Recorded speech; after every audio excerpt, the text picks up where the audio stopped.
Welcome back. আপনাদের সবাইকে স্বাগত জানাচ্ছি আমি রাসেল। আশা করছি আপনারা সবাই ভালো আছেন, ভালোর দলে আছেন। রাত গভীর হলেই ভয়ের রাজ্যে হারিয়ে যেতে ইচ্ছে করে আমাদের, আর তখনই হাজির হয় ভূত.com। এবং 2010 থেকে এখন পর্যন্ত আপনাদের সাথে আছি, চেষ্টা করি নিয়ে যেতে আপনাদের ভয়ের রাজ্যে। মানুষের জীবনে সবচেয়ে অস্বাভাবিক মুহূর্ত কোনটি? আমার মনে হয় যেটি ঘটার কথা ছিল কিন্তু ঘটল না, যেটি কোনো লজিক মানল না, সেটাই সবচাইতে ভয়ঙ্কর মুহূর্ত এবং অস্বাভাবিক মুহূর্ত বটে। ধরুন যে আপনি জানেন যে আপনার ঘরে একটা আয়না আছে। একদিন হঠাৎ করে ঘরে ঢুকে দেখলেন আয়নাটি নেই, কিংবা আপনি জানেন যে আয়নার সামনে দাঁড়ালে আপনার ছবি সেখানে দেখা যাবে, অর্থাৎ আপনার ছায়া দেখা যাবে, কিন্তু হঠাৎ করে দেখলেন যে আয়নার ওপাশে অন্য কেউ দাঁড়িয়ে আছে। কেমন হবে তখন? ব্যাপারটা ভীষণ অস্বাভাবিক না? আমার কাছে মনে হয় যে ভয় বলি যাই বলি, যত কিছুই বলি না কেন, আমরা সবকিছু এক জায়গায় এসে থেমে যায়। যেই মুহূর্তে যেই ঘটনাটা ঘটার কথা না, লজিক্যালি সেই ঘটনা যদি ঘটে যায় তাহলে আমরা ভয় পেয়ে যাই, আমরা স্তম্ভিত হই, অবাক লাগে। আমি জানি না যে আজকে রাত্রেও কারো জীবনে এরকম অস্বাভাবিক কোনো ঘটনা ঘটবে কিনা, তবে কথা না বাড়িয়ে আমি ঘটনায় চলে যাব। এই বিষয়ে নিশ্চিত করছি আপনাদের। আমাদের ইমেল অ্যাড্রেস russell.booth.com@gmail.com। আপনার নাম, ঠিকানা এবং ফোন নাম্বার সহ আপনার জীবনে ঘটে যাওয়া বা আপনার জানা সেরা ঘটনা লিখে পাঠিয়ে দিন আমাদের কাছে।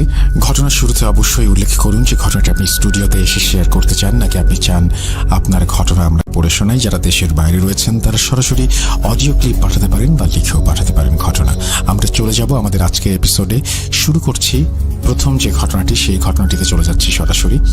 ঘটনাটি ঘটেছে আজ থেকে 7 বছর আগে, 2015 সালের দিকে। অর্থাৎ এই ঘটনাটি যিনি পাঠিয়েছেন তিনি 2022-এর দিকে পাঠিয়েছিলেন, এবং যেভাবে লেখা আছে আমি সেভাবেই পড়ে শোনাচ্ছি। আসসালামু আলাইকুম রাসেল ভাইয়া। ওয়ালাইকুম সালাম। তারপরে তিনি লিখছেন, আমি কামরুল চৌধুরী, সিদ্ধেশ্বরী বিশ্ববিদ্যালয় থেকে মার্কেটিং বিভাগে অধ্যয়নরত। লিখছি ঢাকার রামপুরা থেকে। ব্যস্ততার কারণে স্টুডিওতে এসে ঘটনা শেয়ার করতে পারছি না, সেজন্য লিখছি। ঘটনাটি ভালো লাগলে পড়ে শোনাবেন। আজ আমি যে ঘটনাটি শেয়ার করব সেটি আমার এক বড় ভাইয়ের সাথে ঘটা একটি সত্য ঘটনা। আমার বড় ভাইয়ের নাম সাব্বির। আমার বাসার পাশেই তিনি থাকেন, সেই সূত্রেই তার সাথে পরিচয়। তিনি একটি বেসরকারি প্রতিষ্ঠানে চাকরি করেন। যেহেতু আমি জিন ভূত সংক্রান্ত বিষয় নিয়ে বেশ কৌতূহলী, সেজন্য প্রায়ই জিন সংক্রান্ত ঘটনাগুলো কালেক্ট করতে ভালোবাসি।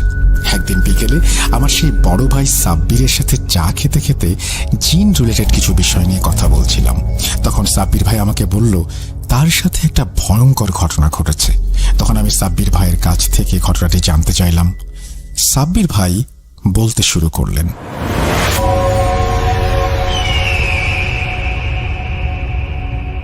তুই তো জানিস আমার বাড়ি চট্টগ্রামে। আমার ইনকোর্স পরীক্ষা শেষে আমার নিজের বাড়িতে যাই কিছুদিনের জন্য। আমাদের বাড়িটি শহর থেকে একটু ভেতরে, আঁকা বাঁকা রাস্তা দিয়ে অটোতে করে আমাদের বাড়িতে যেতে হয়। পরীক্ষা শেষে বাড়িতে যাওয়ার পর প্রথম দিন বেশ ঘোরাঘুরি করলাম। আমার এক চাচাতো ভাই আছে, তার নাম রবিন। রবিন আমার থেকে 9 মাসের ছোট। আমরা একসাথেই বড় হয়েছি, তাই একে অপরকে নাম ধরেই ডাকি। আমি বাড়িতে গেলে রবিনের সাথে বেশিক্ষণ সময় কাটাই। একদিন আমি আর আমার চাচাতো ভাই রবিন বিকেলে ঘুরতে বের হলাম। কিছু সময় হাঁটার পর আমরা একটা মাঠের পাশ দিয়ে হাঁটছিলাম। মাঠের পাশে বেশ ঘন গাছপালা এবং একটি পুকুর ছিল। জায়গাটা দেখতে বেশ সুন্দর। হাঁটতে হাঁটতে আমি হোঁচট খেয়ে পড়ে গেলাম। আমি নিচের দিকে তাকালাম এটা দেখার জন্য যে কিসের সাথে হোঁচট খেলাম। দেখলাম কিছু একটা মাটি থেকে কিছুটা ওপর হয়ে আছে, মানে অর্ধেক মাটির ওপরে, বাকি অর্ধেক বাইরে। আমি কৌতূহল বশত জিনিসটা কি দেখার জন্য সেটা মাটি থেকে টেনে তুলি।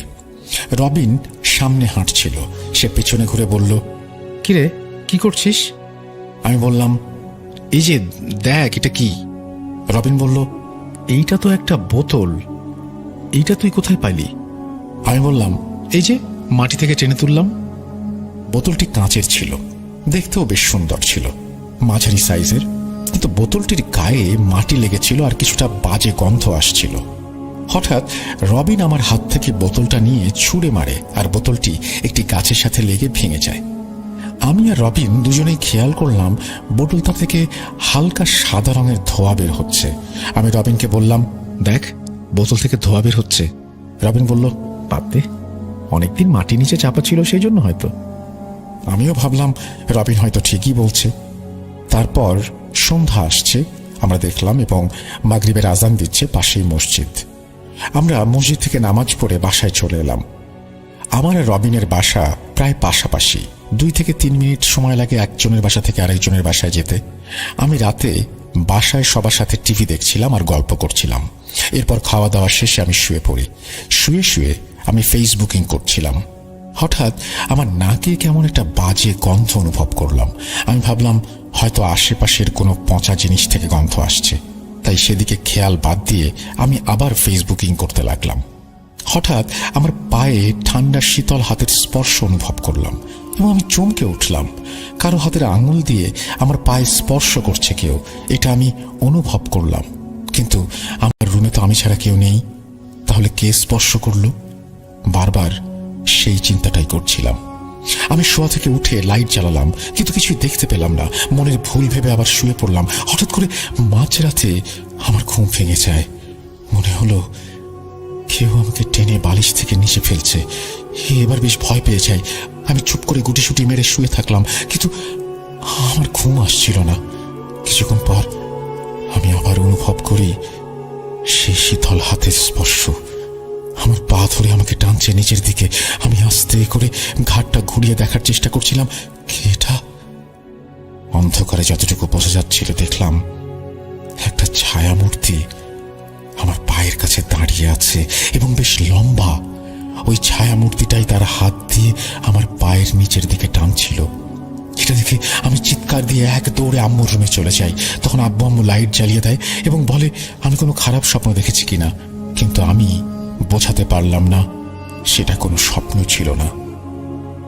যাই হোক, সে রাতে আর ঘুম আসলো না। এরপর মাঝখানে একদিন তেমন কোনো সমস্যাই হয়নি। এরপর একদিন রাতে আমি ঘুমাচ্ছিলাম। রাত আনুমানিক 2:35 দিকে আমার ওয়াশরুমে যাওয়ার প্রয়োজন হয়। যেহেতু আমার পাকা বাসা, তাই ওয়াশরুম আমাদের ডাইনিং রুমের পাশেই ছিল। বলে রাখা ভালো, আমার ওয়াশরুমের সামনাসামনি একটা বড় আয়না ছিল।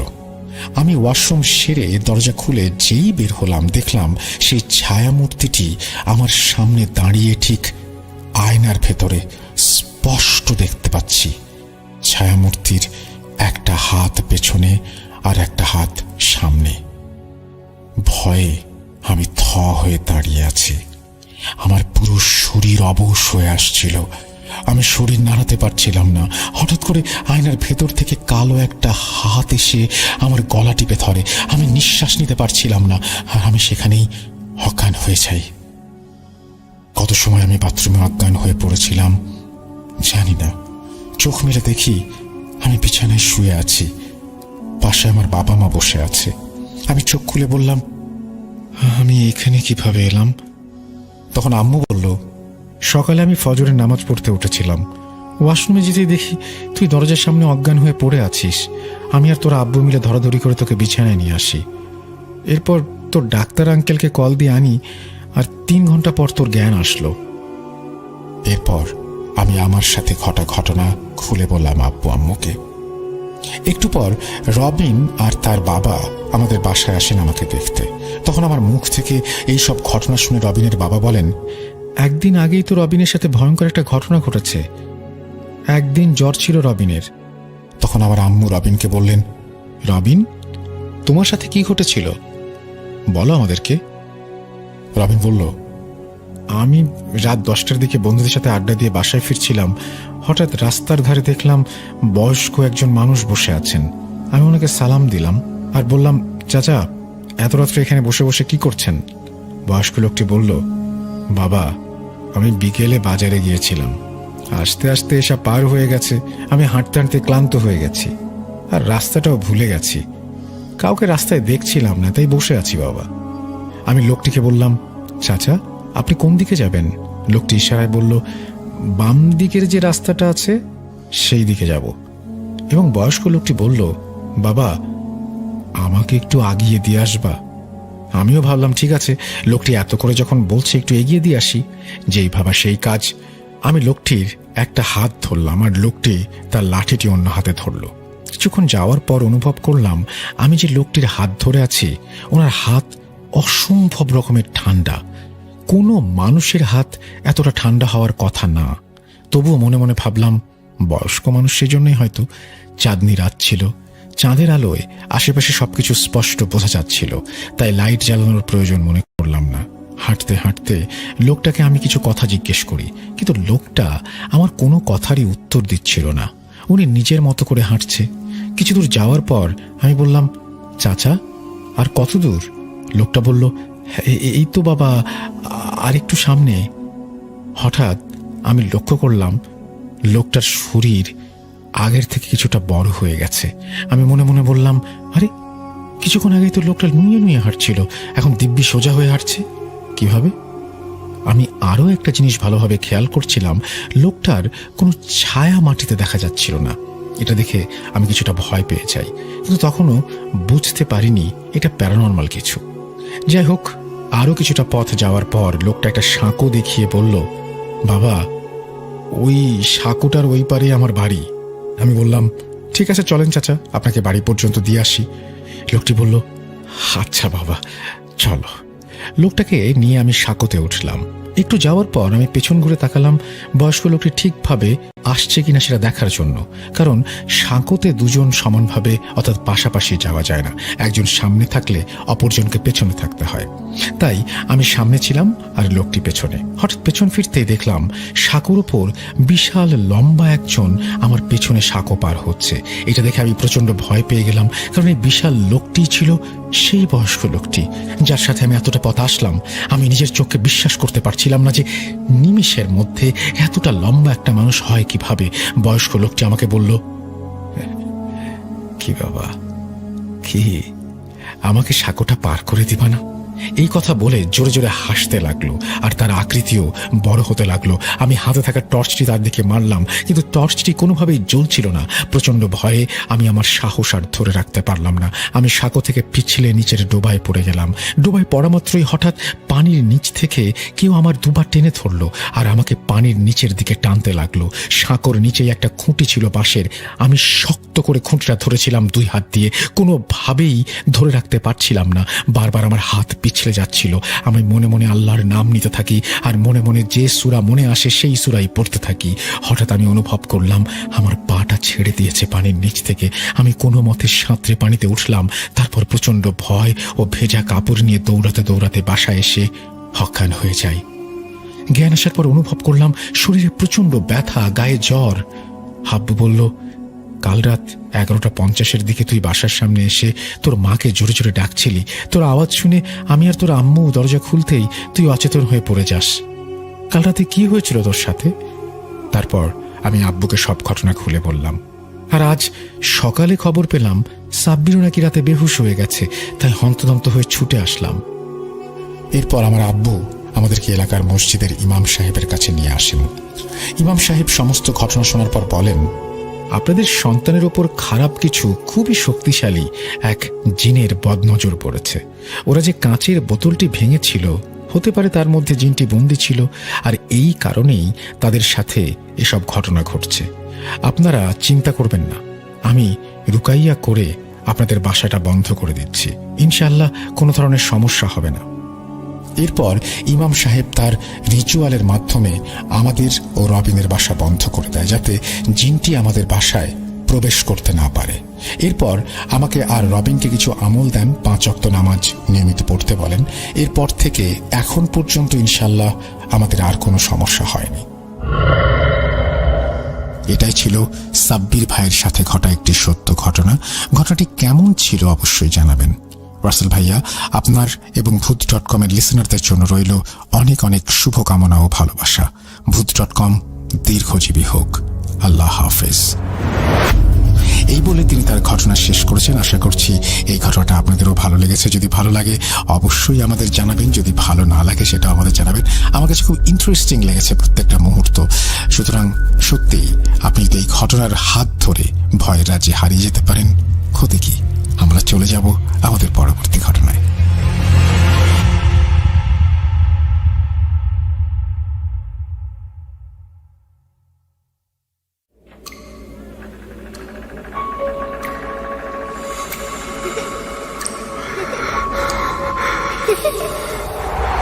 লুকোচুরি খেলবে?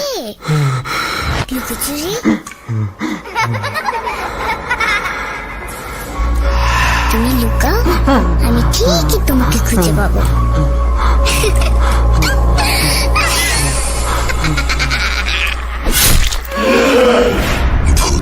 Voot.com with Russell. Welcome back. আপনাদের সবাইকে আরো একবার স্বাগত জানাচ্ছি। আমি রাসেল। আশা করছি সবাই ভালো আছেন, ভালোর দলে আছেন। প্রথম ঘটনাটা অনেক ইন্টারেস্টিং ছিল। আমি যখন ঘটনাটা আপনাদের বলছিলাম, যেটা মানুষের জীবনে অনেক অস্বাভাবিক ঘটনা ঘটে, আমি আসলে বিশেষজ্ঞ নই।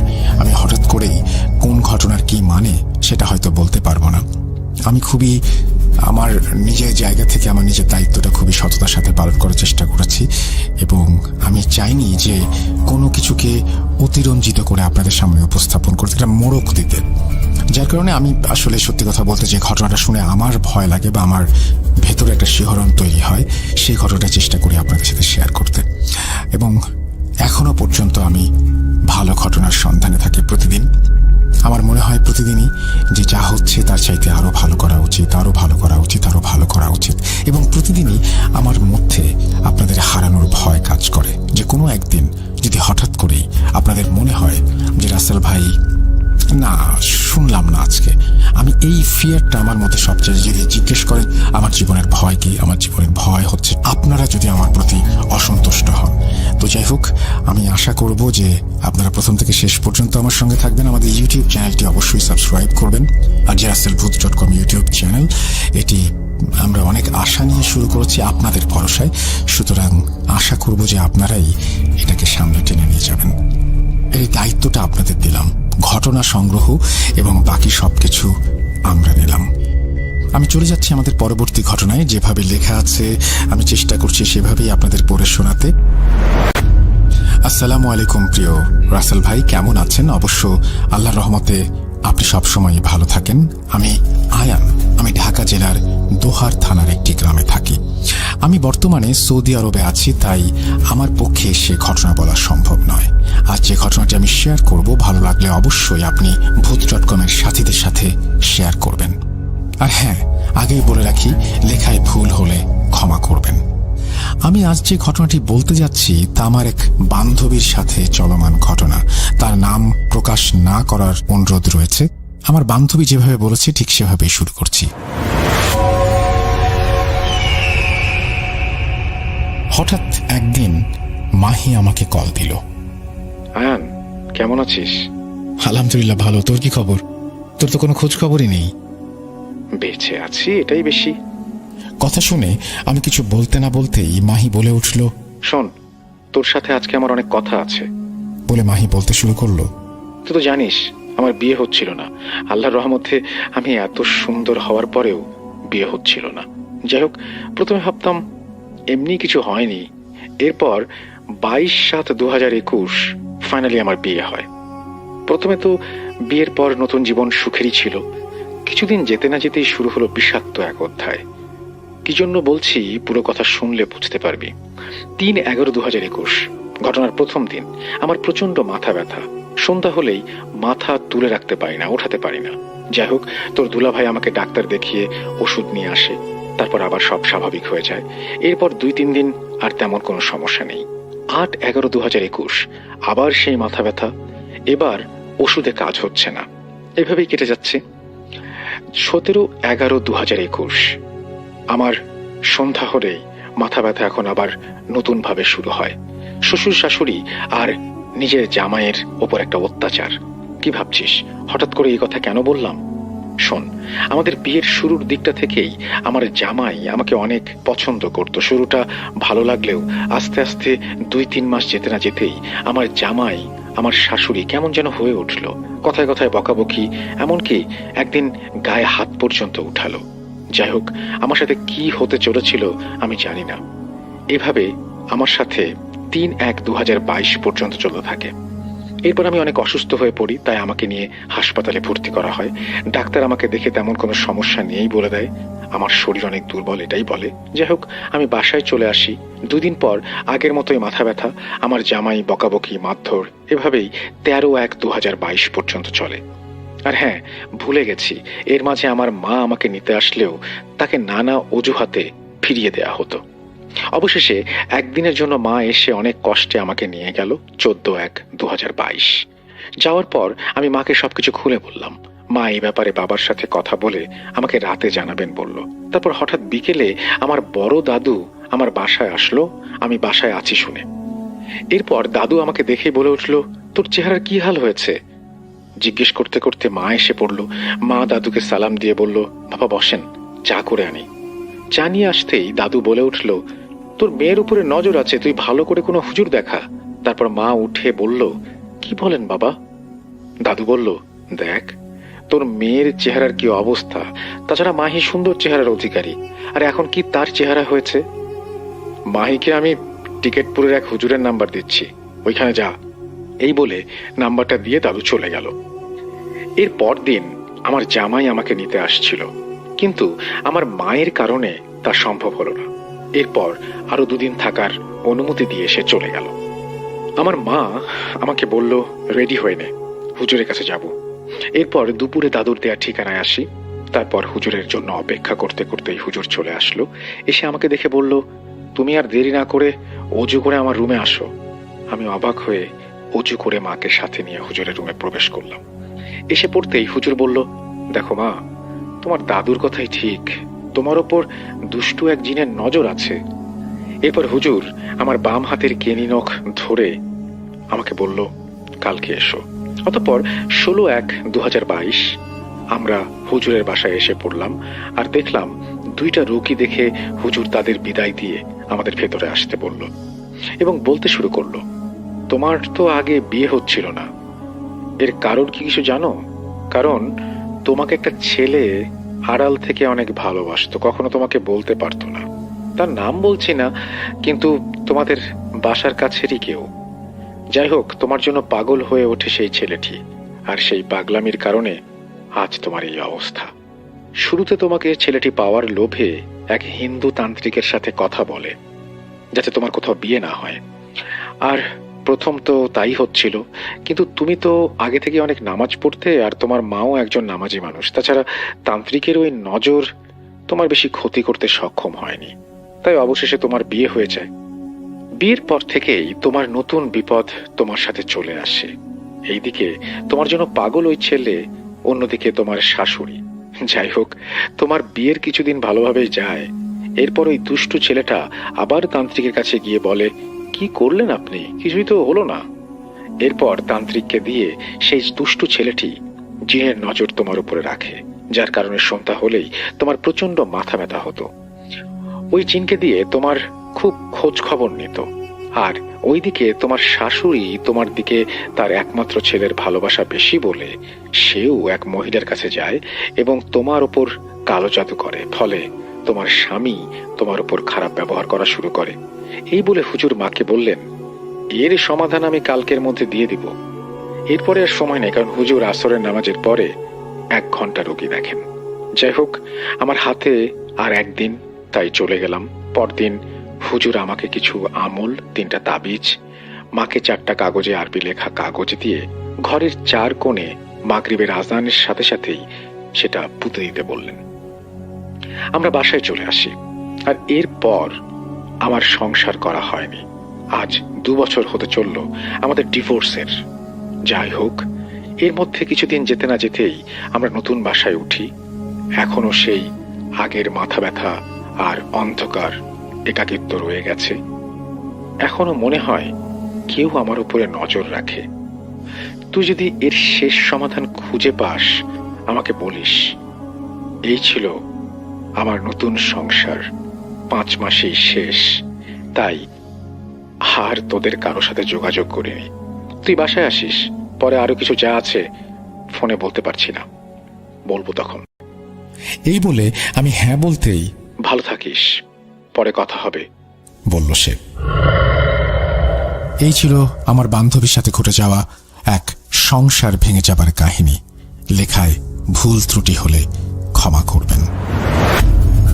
এই বলে তিনি তার ঘটনা শেষ করেছেন এবং তার মানে হুজুর যে সমস্ত পরামর্শ দিয়েছিলেন সেই পরামর্শ শোনার পরেও তার কাজ হয়নি এবং সংসারটা শেষ পর্যন্ত ভেঙেই যায়। আমার প্রশ্ন হচ্ছে যে এই যে সংসার ভেঙে গেল এবং আরেকটু এই রাস্তাতে যদি খোঁজ নিয়ে পাওয়া যায় তাহলে আরেকটু খোঁজ কি নেওয়া যেত না যে কে এই কালো জাদুটি করেছে এবং শাশুড়ির এই কালো জাদু যে করা সেটার কোনো সমাধান পাওয়া যায় কিনা। এই ব্যাপারগুলো থাকলে মনে হয় আরেকটু ভালো হতো, কিন্তু আপনি হয়তো হাল ছেড়ে দিয়েছেন, মানে আপনার ফ্রেন্ড হয়তো হাল ছেড়ে দিয়েছিলেন বা আর ইচ্ছা করেনি। কিন্তু আমার প্রশ্ন যেটা সেটা হচ্ছে যে এই যে যারা কালো জাদু করেন, এই যে একটা সংসার ভেঙে গেল, কার লাভ হলো? শাশুড়ি যে কালো জাদু করেছেন তিনিও কি সুখী? তার সন্তান যদি অন্য কাউকে বিয়ে করে নিয়ে আসে হয়তো তাকেও সে ভালোবাসবে, সেটাই স্বাভাবিক, সেটাই প্রকৃতির নিয়ম এবং সেটাই পৃথিবীর নিয়ম। আর অন্যদিকে যদি সেই ছেলেটি যাকে কালো জাদু করলো তাকে না পায়, শুধুমাত্র কাউকে যদি কেউ ভালোবাসে, তার সংসার ভেঙে গেলে সেই ছেলেটিরও কি খুশি হওয়া উচিত? সেই ছেলেটি কোন সান্ত্বনা নিয়ে বেঁচে আছে? তার মানে এইখানে আমরা দেখতে পাচ্ছি কালো জাদু করেছেন 2 জন এবং সমস্যার সৃষ্টি হয়েছে 4 জনের। সেই সাথে তাদের পরিবারের যারা সদস্য আছেন তাদের কথা না হয় বাদই দিলাম, কারণ কালো জাদু করে শাশুড়িও ভালো নেই, তার সন্তানও ভালো নেই, যে এই মেয়েটিকে চেয়েছিল সেও ভালো নেই এবং মেয়েটি তো অবশ্যই ভালো নেই। এরপরেও আমরা কি একটু নিজেদের কাছে প্রশ্ন রাখতে পারি না যে এরকম একটা জঘন্য কাজ আমরা কেন করব, বা এরকম জঘন্য কাজ যারা করেন তাদেরকে আমরা কেন শ্রদ্ধার সাথে দেখি, অনেকে হয়তো অনেকে ভয়ের চোখে দেখি, অনেকটা সমীহ করে চলি, কেন সেটা করব? এই অন্যায়টা আসলেই মানে একটা জঘন্য অন্যায়। এটা না করাটাই সবচেয়ে উত্তম বলে আমি মনে করি। আমরা চলে যাচ্ছি আমাদের পরবর্তী ঘটনায়।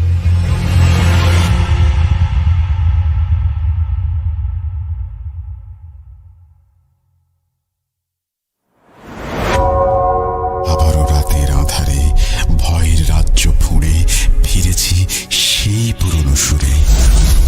বিশ্বাস করা বা না করা আপনার ব্যাপার, but the old music comes alive. Booth.com. The fear returns with Russell. Welcome back. আরো একবার আপনাদেরকে স্বাগত জানাচ্ছি, আমি রাসেল। আশা করছি আপনারা সবাই ভালো আছেন, ভালোর দলে আছেন। আমরা পরবর্তী ঘটনায় চলে যাচ্ছি, আশা করছি এই ঘটনাটি আপনাদের ভালো লাগবে। হ্যালো রাসেল ভাই, আশা করি ভালো আছেন। প্রিয় লিসনার্স, আমি জয়ন্ত দাস চলে আসলাম আরো একটি সত্য ঘটনা নিয়ে আপনাদের মাঝে। রাসেল ভাই, আপনার মনে আছে কিনা জানি না, 2016 থেকে 17 সালে কোনো একটি এপিসোডে বাগেরহাটের কাটাখালী রোড নিয়ে একটা ঘটনা ভূত এফএমে শেয়ার করেছিলেন। ঠিক মনে পড়ছে না কোন এপিসোড হবে এটা। সেই কাটাখালী রোডের আরো একটি ঘটনা আমি আজ Booth.com শেয়ার করতে যাচ্ছি। আশা করছি ঘটনাটি ভালো লাগবে। প্রিয় লিসনারদের ভেতর যাদের বাসা খুলনায় তারা হয়তো ওই কবরস্থানটির সাথে পরিচিত আছেন। এই ঘটনাটি আমাকে শেয়ার করেছেন যার সাথে ঘটনাটি ঘটেছে তার ভাই রূপক। তিনি বর্তমানে যাত্রাপুর IFIC ব্যাংকে চাকরির সুবাদে আছেন। তার বড় ভাইয়ের নাম সৌরভ। প্রিয় লিসনার্স, আর কথা না বাড়িয়ে ঘটনায় যাচ্ছি। রাসেল ভাই, আমি সৌরভ ভাইয়ের ভাষাতে এই ঘটনাটি উপস্থাপন করছি, লেখার চেষ্টা করছি। অনিচ্ছাকৃত ভুলগুলো ক্ষমা সুন্দর দৃষ্টিতে দেখবেন। বলছেন সৌরভ ভাই। শীতকালের মাঝরাতে বাইক নিয়ে রওনা হয়েছি রামপাল থেকে খুলনায় নিজের বাড়ির উদ্দেশ্যে। আমার মোটর বাইকটা ফাঁকা রাস্তায় প্রচণ্ড গতিতে ছুটে চলেছে। চোখ মুখের ওপর আছড়ে পড়ছে হিম শীতল বাতাসের ঝাপটা। ছুটন্ত বাইকে আমার কাছে শীতটা স্বাভাবিকের চেয়ে বেশি মনে হচ্ছে আমার পরনে থাকা লেদারের জ্যাকেট, জিন্সের প্যান্ট ভেদ করে ঠান্ডা বাতাস সূঁচের মতো গায়ে বিচ্ছে। আমার পায়ে জুতো, হাত মোজা, মাথা, কান, গলা একটা উলের মাফলার দিয়ে পেঁচানো বলে কিছুটা কম লাগছে বাতাস। তা না হলে বোধহয় ঠান্ডায় জমে যেতাম। রামপালের ফয়লা বাজার খালার বাসা থেকে নিজের বাড়ি ফিরছি, প্রায় 40 থেকে 45 কিলোমিটারের পথ। আমার খালার বোনের বিয়ে ছিল সেই দিন। সেই বিয়েতে অংশগ্রহণ করতেই আমি সেখানে যাই। কথা ছিল রাত 10টার মধ্যেই বিয়ের অনুষ্ঠান শেষ হবে। গ্রামের বিয়ে বলে কথা, রাত 10টার জায়গায় রাত 1টা বেজে যায়। অনেক রাত হয়ে গেছে দেখে খালা বলেছিল থেকে যেতে, আমি শুনিনি। অনেক লোকের ভিড়ে বিয়ে বাড়িতে রাত কাটানো মানে ঘুম হারাম করা, এটা নিশ্চিত। খালার বাড়ির কেউ আজ রাতে এক ফোঁটা ঘুমাতে পারবে না। এছাড়া কাল সকাল 9:30টায় আমার একটা ইম্পর্টেন্ট ক্লাস আছে। বিয়ে বাড়িতে থেকে গেলে সকালের ক্লাসটা মিস হয়ে যাবে। বিয়ে বাড়িতে সারাদিন অনেক হাসি তামাশা, মজা ফুর্তি, ছোটাছুটি। এখন আমি খুবই ক্লান্ত। আমি তখন চাইলাম যত দ্রুত সম্ভব বাড়িতে পৌঁছে নিজের পরিচিত বিছানায় গরম লেপের ভেতরে ঢুকে পড়তে। শীত যতটা সেই হিসেবে কুয়াশা নেই বললেই চলে।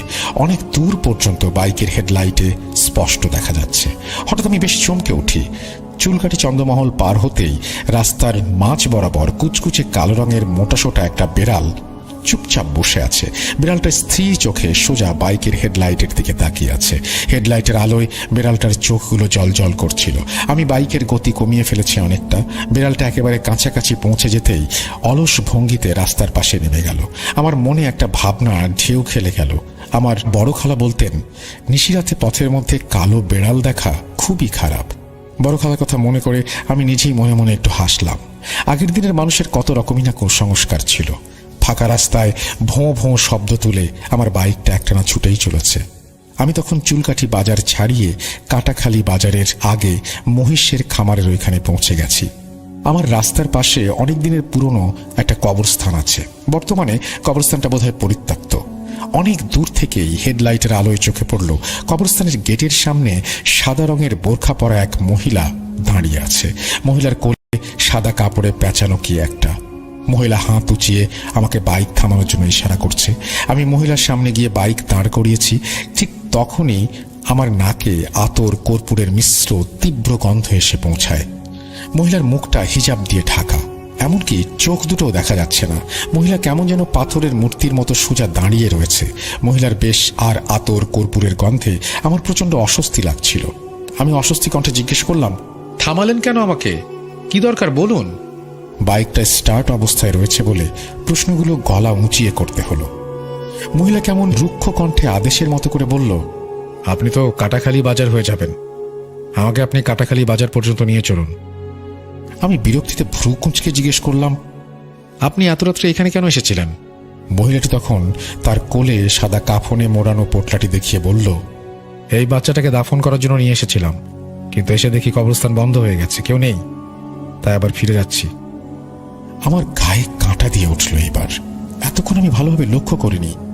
মহিলার কোলে থাকা যেটাকে আমি এতক্ষণ পোটলা বলে মনে করেছিলাম, সেটা আসলে একটা ছোট বাচ্চার কাফনে পেঁচানো লাশ। লাশটার গা থেকেই আতর কর্পূরের গন্ধ ভেসে আসছে। আমি কিছুটা ভীত গলায় বললাম, আপনি একা একজন মেয়ে মানুষ এত রাত্রে লাশ দাফন করতে এসেছেন? এসব কি বলছেন আপনি? মহিলাটি উত্তরে বলল, আমাদের বাড়িতে কোনো পুরুষ লোক নেই। আমার বোনের 2 মাস বয়সে এই বাচ্চাটা আজ রাত্রে মারা গেছে। মরা বাচ্চা তো আর ঘরে ফেলে রাখা যায় না, তাই আমি দাফন করতে নিয়ে এসেছিলাম। আমার কাছে মহিলার কথাটা কেন যেন মোটেও বিশ্বাসযোগ্য মনে হচ্ছিল না। আমি মনে মনে চিন্তা করলাম, বাইকটা নেয়ার জন্য কথাগুলো বানিয়ে বলছে। তাছাড়া যত যাই বলুক, এত রাত্রে একটা মেয়ে লাশ দাফন করতে কিছুতেই কবরস্থানে আসতে পারে না, তা আবার একা। নিশ্চয়ই কোনো ফন্দি ফিকির সাজিয়েছে। আজকাল নিউজে প্রায় দেখি সংঘবদ্ধ দুষ্ট চক্র গভীর রাতে যাত্রা পথে লাশ সাজিয়ে, অসুস্থ রোগী দেখিয়ে, বিভিন্ন অজুহাতে দাঁড় করিয়ে অটো, রিক্সা, প্রাইভেট কার, মোটর বাইক ছিনতাই করছে। এই মহিলাও বোধহয় সেরকম কিছু একটা হবে। আমি তাই কঠিন স্বরে বললাম, আমাকে মাফ করবেন, আমি আপনার সঙ্গে যেতে পারবো না। বলে বাইকের গিয়ার তুলে দিলাম। সাথে সাথে মহিলা থমথমে গলায় বলল, এই গভীর রাত একটা বাচ্চার লাশ সহ একটা অসহায় মহিলাকে তুই একা ফিরে চলে যাচ্ছিস? এর ফল ভালো হবে না, সামনে তোর অনেক বিপদ। আমি কবরস্থানের সীমানা ছেড়ে একটানে অনেক দূর চলে এলাম, কিন্তু আমার মনের ভেতর মহিলার বলা শেষ কথাগুলো কেমন খচখচ করতে লাগলো। সামনে তোর অনেক বিপদ, সামনে তোর অনেক বিপদ, সামনে তোর অনেক বিপদ। আমার মনে ভাবনা জাগলো, মহিলা কে? আমি যা ভেবেছি মহিলা হয়তো তা নয়। হয়তো মহিলা সত্যি বিপদগ্রস্ত, অসহায়। আমি বোধহয় কাজটা ঠিক করলাম না। মহিলাকে সঙ্গে নিয়ে আসাটাই উচিত ছিল। আমি বাইক ঘুরিয়ে আবার কবরস্থানের দিকে। অনেক দূর থেকে এই হেডলাইটের আলোয় মহিলাকে দেখতে পেলাম।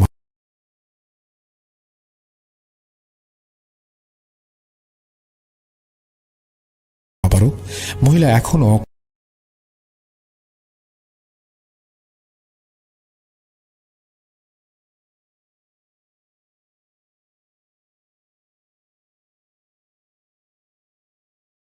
কবরস্থানের গেটের সামনে দাঁড়িয়ে আছে। কিন্তু এ কি করছে মহিলা? সে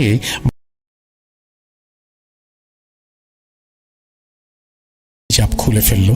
তখন আমি ভয়ে থমকে দেখছি কি করছে মহিলা। মহিলার ভয়ঙ্কর বিভৎস একটা মুখ, চোখের জায়গায় চোখবিহীন দুটো গাঢ় অন্ধকার কোটর, নাকের জায়গায় পাশাপাশি দুটো ফুটা, এবং সেই বিভৎস মহিলার সেই রূপ দেখে আমি ঘেমে নিয়ে উঠেছি।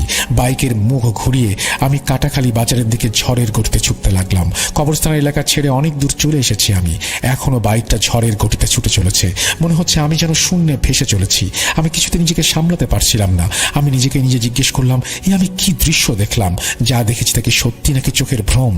ঠিক তখন হঠাৎই বাইকটা ঘর ঘর শব্দ তুলে কয়েকটা ঝাঁকুনি খেয়ে স্টার্ট বন্ধ হয়ে গেল। রাস্তার একপাশে বাইকটাকে দাঁড় করিয়ে আবার স্টার্ট দেওয়ার চেষ্টা করলাম। আমি বাইকের তেল আছে কিনা চেক করে নিলাম। দেখলাম বাইকের তেলের ট্যাঙ্কিতে আর রিজার্ভে ঠিক মতোই তেল আছে, প্লাগেও ময়লা জমেনি, অন্য কোনো সমস্যাও দেখা যাচ্ছে না, সব ঠিক আছে। কিছুতেই বাইকটা শুধু স্টার্ট নিচ্ছে না। বাইকে কিকের পর কিক করে যাচ্ছে আমি, পা ব্যথা করছে। বাইকটা একেবারেই স্টার্ট নিচ্ছে না তা নয়, মাঝে মাঝে স্টার্ট হচ্ছে, কিন্তু গিয়ার তুলে দিয়ে রানিংয়ে যেতে চাইলেই স্টার্ট বন্ধ হয়ে যাচ্ছে। বাইকটা স্টার্ট হবার পর গিয়ার তুলে রানিং করতে গিয়ে যখন স্টার্ট বন্ধ হয়ে যাচ্ছে, ঠিক তখনই আমি বাইকের পেছনে নজর দেই। দেখতে পাই আমার বাইকের পেছনের চাকাটায় দুটো ছোট ছোট হাত টেনে ধরে রেখেছে চাকাটা। ছোট্ট বাচ্চার কনুই থেকে ছেঁড়া দুই ছিন্ন হাত। আমি বিভৎস চেহারার সেই মহিলাকে লাশটা ছিঁড়ে দুই ভাগ করতে দেখেছি। সেই মহিলা আমাকে পালাতে দেখে বাচ্চার লাশের দুই কনুই ছিঁড়ে রাস্তায় ফেলে দেয়। ঠিক তখনই কোনোভাবে এটি আমার চাকার সাথে আটকে যায়। বাইকের পেছনে আমি সেটা খেয়াল করিনি, এখন খেয়াল করছি। আমি স্টার্ট তুলে রানিং করতে চাইলেই সেখানেই হাত দুটোতে আটকে যাচ্ছে। আমি বাইক ফেলে রেখে রাস্তার মাঝ বরাবর দাঁড়ালাম। যদি এই পথে কোনো বাস, ট্রাক বা অন্য কোনো যানবাহন আসে, কাটাখালি বাজারের দিকে বা রূপসার দিকে যায়, সেটাকে থামিয়ে লিফট চাওয়ার উদ্দেশ্যে। নীরব নির্জন একটা রাস্তা, চারিদিক খাঁ খাঁ করছে। কৃষ্ণপক্ষের চাঁদ মরে গেছে। চাঁদের আলোয় রাস্তার দুপাশে যতদূর দেখা যায় ধুধু ফসলের ক্ষেত আর ইটের ভাটা। আমি পকেট থেকে মোবাইলটা বের করি, ফোন করে বাড়িতে জানাবো বাইক নষ্ট হয়ে গেছে। মোবাইল বের করে আমি অবাক হয়ে গেলাম, সেটা কখন পকেটে বন্ধ হয়ে গেছে। আমি অনেক টেপাটেপি করলাম, কিন্তু মোবাইলটা অন হলো না। বোধহয় চার্জ ফুরিয়ে গেছে, অথচ বিয়ে বাড়ি থেকে রওনা দেবার আগে ফুল চার্জ ছিল। আমার বুকের ভেতর এখন ধক ধক করছে। কি দৃশ্য দেখে এসেছি তা কি সহজে ভোলা যায়? এখানে এসে বাইক খারাপ হয়ে গিয়ে দুর্ভোগ আরো বেড়েছে। তার উপর মোবাইলটাও কাজ করছে না। আজ কপালে কত কি লেখা আছে কে জানে। নিজের উপরই যখন রাগ বাড়ছে, আমার কথাগুলো নিজে নিজে ভাবছি। অপেক্ষার অবসান ঘটিয়ে দূর থেকে দুটো হেডলাইটকে ছুটে আসতে দেখলাম। আমি সাথে সাথে গা ঝাড়া দিয়ে দুহাত তুলে যানটাকে থামানোর চেষ্টা করলাম। যানটা কাছে এসে দাঁড়ালো। দেখলাম একটা ট্রাক, ট্রাকে একটা ড্রাইভার এবং ড্রাইভারের পাশের সিটে দুজন রোগা চেহারার হেল্পার বসে আছে। আমি অবাক হয়ে গেলাম। পাঞ্জাবি টুপি পরা ট্রাক ড্রাইভার ও হেল্পার সাধারণত দেখা যায় না আমাদের খুলনা শহরে। ড্রাইভার জানালা দিয়ে মাথা বের করে বলল, কি সমস্যা ভাই, গাড়ি থামালেন কেন? লোকটার গলার স্বরে যেন কেমন দুঃখ একটা ভাব আছে। চোখ দুটো জবা ফুলের মতো লাল, পাথরের মতো স্থির চোখের মণি। মনে মনে ভাবলাম বোধহয় নেশা টেশা করেছে। আমি অসহায় গলায় বলতে লাগলাম তাদের উদ্দেশ্যে, ভাই আপনারা কত দূর যাবেন? আমার বাইকটা নষ্ট হয়ে গেছে, আমাকে যদি সঙ্গে নিয়ে যেতেন। ড্রাইভার লোকটা তেমনি দুঃখভাবে বলল, আমরা কাটাখালি বাজার পেট্রোল পাম্প হয়ে কুতির বটতলার দিকে যাব। আমি বললাম, আমাকে কুধির বটতলার পেট্রোল পাম্পের সামনে নামিয়ে দিলেই হবে। ড্রাইভার বললেন, ওঠেন। এই বলে ড্রাইভার হেল্পার দুজন দুজনের দিকে তাকালো। তোরা দুজনে যা, মোটরসাইকেলটা পিছনে উঠিয়ে নে। তারপরেই আমার দিকে তাকিয়ে বলল, আসেন আমার পাশে এসে বসেন। ট্রাক ছুটে চলেছে। ট্রাকের ড্রাইভারের সিটে বসে আছি আমি। ট্রাক ড্রাইভার, হেল্পার এদের সাথে কথা বলি। এদের সংস্পর্শে এসে বিভৎস দৃশ্যটা দেখে পাওয়া ভয়টা অনেকটাই কেটে গেছে আমার। অবশ্য এদের কাছে আমি সেই ভয়ানক দৃশ্যটার কথা বলিনি। বললে এরা আবার আমার সম্পর্কে কি মনে করবে কে জানে। না বলাই ভালো। চলন্ত ট্রাকে ড্রাইভারের পাশের সিটে মাথা রেখে নিজের অজান্তে কখন ঘুমিয়ে পড়েছি। হঠাৎ ট্রাকটা থেমে যায়, আমার ঘুম ভেঙে গেল। আশেপাশে তাকিয়ে বোঝার চেষ্টা করতে লাগলাম আমি কোথায় এসে পৌঁছেছি। কুথির বটতলায় পৌঁছায়নি, অন্য কোথাও। রাস্তার দুপাশে ঘন অন্ধকার, রাস্তার বাম পাশ ঘেঁষে ট্রাকটা দাঁড় করানো। আমি হতচকিত দৃষ্টিতে ড্রাইভারের দিকে তাকিয়ে বললাম, এখানে ট্রাক থামালেন কেন? ড্রাইভার কেমন কাটা কাটা গলায় বলল, ট্রাকের পেছনে একটা লাশ আছে, সেই লাশটাই কবরস্থানে দাফন করা হবে। আমি তো আতঙ্কিত গলায় থতমত খেয়ে গেলাম। লাশ? কবরস্থান? এর মানে কি? আপনাদের ট্রাকে লাশ এলো কোথা থেকে? ড্রাইভার আমার আতঙ্কিত চেহারা দেখে হাসি দিল। সেই হাসি দেখে আমার গা শিরশির করে উঠল, যেন কোনো মৃত মানুষের হাসি। মুখের হাসি মিলিয়ে যেতেই ড্রাইভার থমথমে গলায় বলল, লাশ, কবরস্থান, এগুলো শুনে এত ভয় পাচ্ছেন কেন? সবাইকে তো একদিন লাশে পরিণত হতে হবে। এই ট্রাকে মংলা থেকে একটা লাশ আনা হয়েছে, এই কবরস্থানে দাফন করা হবে। লাশটা দাফন করা হলে আপনাকে কুথির বটতলায় পৌঁছে দেব। চলেন এখন সবাই মিলে লাশটা দাফন করে আসি। আমি ভয়ে ভয়ে ড্রাইভারকে অনুসরণ করে ট্রাক থেকে নামলাম। ড্রাইভারের সাথে ট্রাকের পেছনে এসে দাঁড়িয়ে আমার চোখ আকাশে উঠে গেল। ট্রাকের পেছনে অন্তত 10-12 জন লোক, একটি লণ্ঠনের আলো দেখা যাচ্ছে। প্রত্যেকের গায়ে সাদা ধবধবে পাঞ্জাবি, পায়জামা, টুপি। সবাই মিলে ধরাধরি করে ট্রাক থেকে লাশের খাটিয়া নামাচ্ছে। বাতাসে আতর আর কর্পূরের তীব্র গন্ধ। আমি ভেবে কুল পাচ্ছি না, আমি কি ক্ষুণ্ণাক্ষরেও টের পেলাম না একটা লাশ বহনকারী ট্রাক এটি। আমার ট্রাকের পেছনে এতগুলো লোক আছে। বোধহয় লোকগুলো চুপচাপ স্বভাবের বলেই তাদের অস্তিত্ব টের পায়নি। লাশের খাটিয়া কাঁধে নিয়ে সবাই মিলে গোরস্থানের দিকে এগোতে লাগলো। আমি থ হয়ে ভাবতে লাগলাম, এ কোথাকার গোরস্থান কে জানে। তবে ভয়ঙ্কর দৃশ্য দেখা গোরস্থান এটা নয়, কারণ সেই গোরস্থানের সামনেটা অন্যরকম। বাস্তবিক এটা সেই পরিত্যক্ত গোরস্থান। তারা এখন গোরস্থানটার পেছনের গেটের সামনে রয়েছে বলে রাতের অন্ধকারে আমি ঠিক মতো চিনতে পারছি না। আমাকে দাঁড়িয়ে থাকতে দেখে ড্রাইভার লোকটা পাশে এসে বলল, দাঁড়িয়ে রয়েছেন কেন? চলেন লাশটা দাফন করে আসি। একজন মৃত মানুষকে দাফন করা তো সকলের দায়িত্ব। এ কথা শুনে সবার সাথে আমিও গোরস্থানের ভেতরে ঢুকলাম। নির্দিষ্ট স্থানে যেখানে নতুন কবর খোঁড়া হয়েছে সেখানে গিয়ে কাঁধ থেকে খাটিয়া নামিয়ে 2 জন লোক কবরে নেমে পড়ল। ধরাধরি করে খাটিয়া থেকে লাশ নামানো হলো। লাশ কবরে শুইয়ে লাশের মুখের কাপড় সরিয়ে ফেলা হলো, শেষবারের মতো মৃতর মুখটাকে সকলের জন্য দেখার উদ্দেশ্যে। অন্য সবার মতো কৌতূহলবশত আমিও ঝুঁকে লাশটা দেখতে লাগলাম। কম বয়সী একটি যুবক ছেলের মুখটা কেমন পরিচিত লাগছে।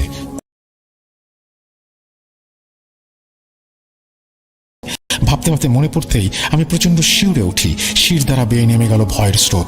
বুকের ভেতর হৃৎপিণ্ডতা লাফাতে লাগলো। বিস্ফারিত চোখ দুটো যেন কোটর থেকে বেরিয়ে আসতে যাচ্ছে। গলা শুকিয়ে কাঠ হয়ে গেছে। লাশের ওই মুখটা আর কারো নয়, এ তো আমার নিজেরই লাশ এটি। লাশের মুখ থেকে চোখ তুলে আমি ভীত সন্ত্রস্ত চোখে আবার সবার দিকে তাকালাম। আমি অবাক হয়ে গেলাম, সবাই কেমন অস্বাভাবিক বড় বড় চোখে স্থির দৃষ্টিতে আমার দিকে তাকিয়ে আছে। সবার চেহারায় কেমন নিষ্ঠুর অভিব্যক্তি। আমি চোখ ঘুরিয়ে ভীত চোখে আবার কবরের ভেতর লাশের দিকে তাকালাম। ঠিক তখনই আমি এতটা ভয় পেয়েছিলাম বলে বোঝাতে পারবো না। আমার চোখের সামনে ধীরে ধীরে বাতাসে মিলিয়ে গেল লাশটা। আমার বুকের ভেতর হৃৎপিণ্ডটা ধক ধক করছে প্রচণ্ডভাবে। আমি আবার মুখ তুলে লোকগুলোর দিকে তাকালাম। লোকগুলো এক দৃষ্টিতে আমার দিকেই তাকিয়ে আছে। লোকগুলোর চোখ থেকে কেমন যেন অন্ধকারে ঝরে পড়ছে। ট্রাক ড্রাইভার, হেল্পার, তাদের চোখ সবার চোখে একই রকম। আমার ভীত বিহ্বল চেহারা দেখে লোকগুলো হঠাৎ একসঙ্গে অট্ট হাসিতে ফেটে পড়ল। পালাতে হবে, ঝেড়ে দৌড় লাগালাম। পেছনে সকলের মিলিত হাসি। আমি রুদ্ধশ্বাসে ছুটে চলেছি, দিকবিদিক জ্ঞান শূন্যহীন। ঝোপঝাড় জঙ্গল পেরিয়ে হাত পা ছিলে যাচ্ছে, ছড়ে যাচ্ছে, সেদিকে কোনো ভ্রুক্ষেপ নেই, ছুটেই চলেছি। আমার তখন মনে একটাই ভাবনা, গোরস্থানের সীমানা অতিক্রম করতে হবে। দৌড়াতে দৌড়াতে কিসের সাথে হঠাৎ করে পা আটকে পড়ে যাই। গাঢ় অন্ধকারে গভীর গর্তের মধ্যে লম্বালম্বি শটান হয়ে পড়লাম। বুক হাঁপড়ের মতো ওঠানামা করছে। গর্তটা থেকে ওঠার জন্য জোর আর গায়ে অবশিষ্ট নেই। ততক্ষণে সাদা পোশাকধারী ভয়ঙ্কর চেহারার সেই লোকগুলো চারিদিক থেকে আমাকে ঘিরে ধরেছে। লোকগুলোর হাতের লণ্ঠনের আলোয় বোঝা গেল এতক্ষণ যেটাকে আমি গর্ত মনে করেছি সেটা আসলে নতুন খোঁড়া সেই কবরটা। বিশাল গোরস্থানের সীমানার মধ্যে দিকবিদিক জ্ঞান শূন্য হয়ে ছুটতে ছুটতে ঘুরে ফিরে আমি সেই খোঁড়া কবরটার ভেতরেই ছিটকে পড়েছি। আমি কবরের ভেতর থেকে বাঁচাও বাঁচাও বলে গলা ফাটিয়ে চিৎকার করছি। ঘোঁত ঘোঁত জাতীয় এক ধরনের শব্দ ছাড়া আর কিছুই বেরোচ্ছে না। আর লোকগুলো গম গম করে আকাশ পাতাল কাঁপিয়ে হাসছে। আমি এটা দেখে ঠিক থাকতে পারিনি, জ্ঞান হারিয়ে ফেলি।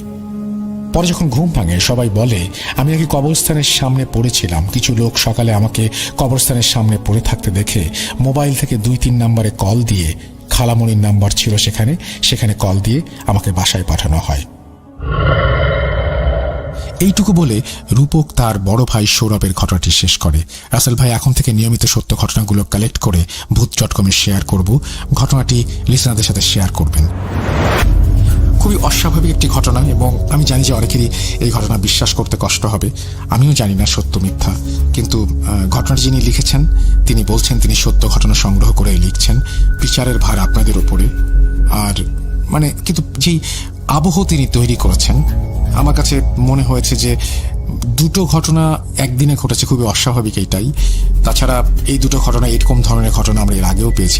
এগুলো ঘটে, কিন্তু একই সাথে দুটো ঘটনা কেন ঘটলো এবং পরবর্তীতে কোনো হুজুরের কাছে যাওয়া বা তার কাছ থেকে পরামর্শ নিলে হয়তো ব্যাপারটা আমাদের জন্য বুঝতে বা আরো ভাবতে সুবিধা হতো। যাই হোক, আমরা চলে যাব আমাদের পরবর্তী ঘটনায়।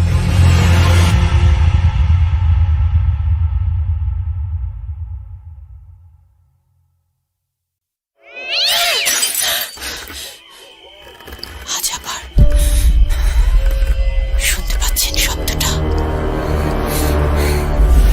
ভয়ের আরেক নাম ভূত.com with Russell। Welcome back. আশা করি আপনারা সবাই ভালো আছেন, ভালোর দলে আছেন। আমিও ভালো আছি, ভালোর দলে আছি।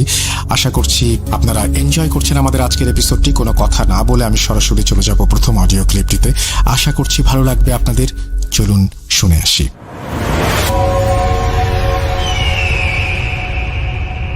আসসালামু আলাইকুম।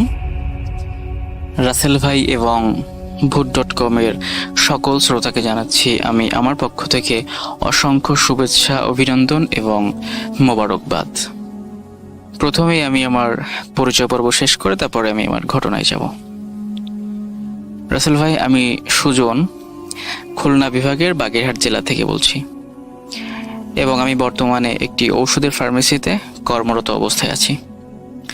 সঙ্গত কারণেই স্টুডিওতে এসে ঘটনা শেয়ার করা সম্ভব না, সেই কারণেই আমি ঘটনাটি রেকর্ড করে পাঠাচ্ছি। যদি ভালো লেগে থাকে অবশ্যই শ্রোতাদের সাথে ঘটনাটি শেয়ার করবেন। তো আমি কথা না বাড়িয়ে আমি সরাসরি ঘটনায় চলে যাচ্ছি। রাসেল ভাই, ঘটনাটি ঘটেছে আসলে আমার নানার সাথে, আমার নিজের নানার সাথে ঘটে যাওয়া একটি ঘটনা। ঘটনাটির সময়কাল আনুমানিক 1980-82 সালে।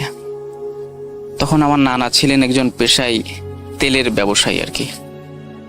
আমার নানা বাড়ি বাগেরহাট জেলার কার্তিকদিয়া গ্রামে।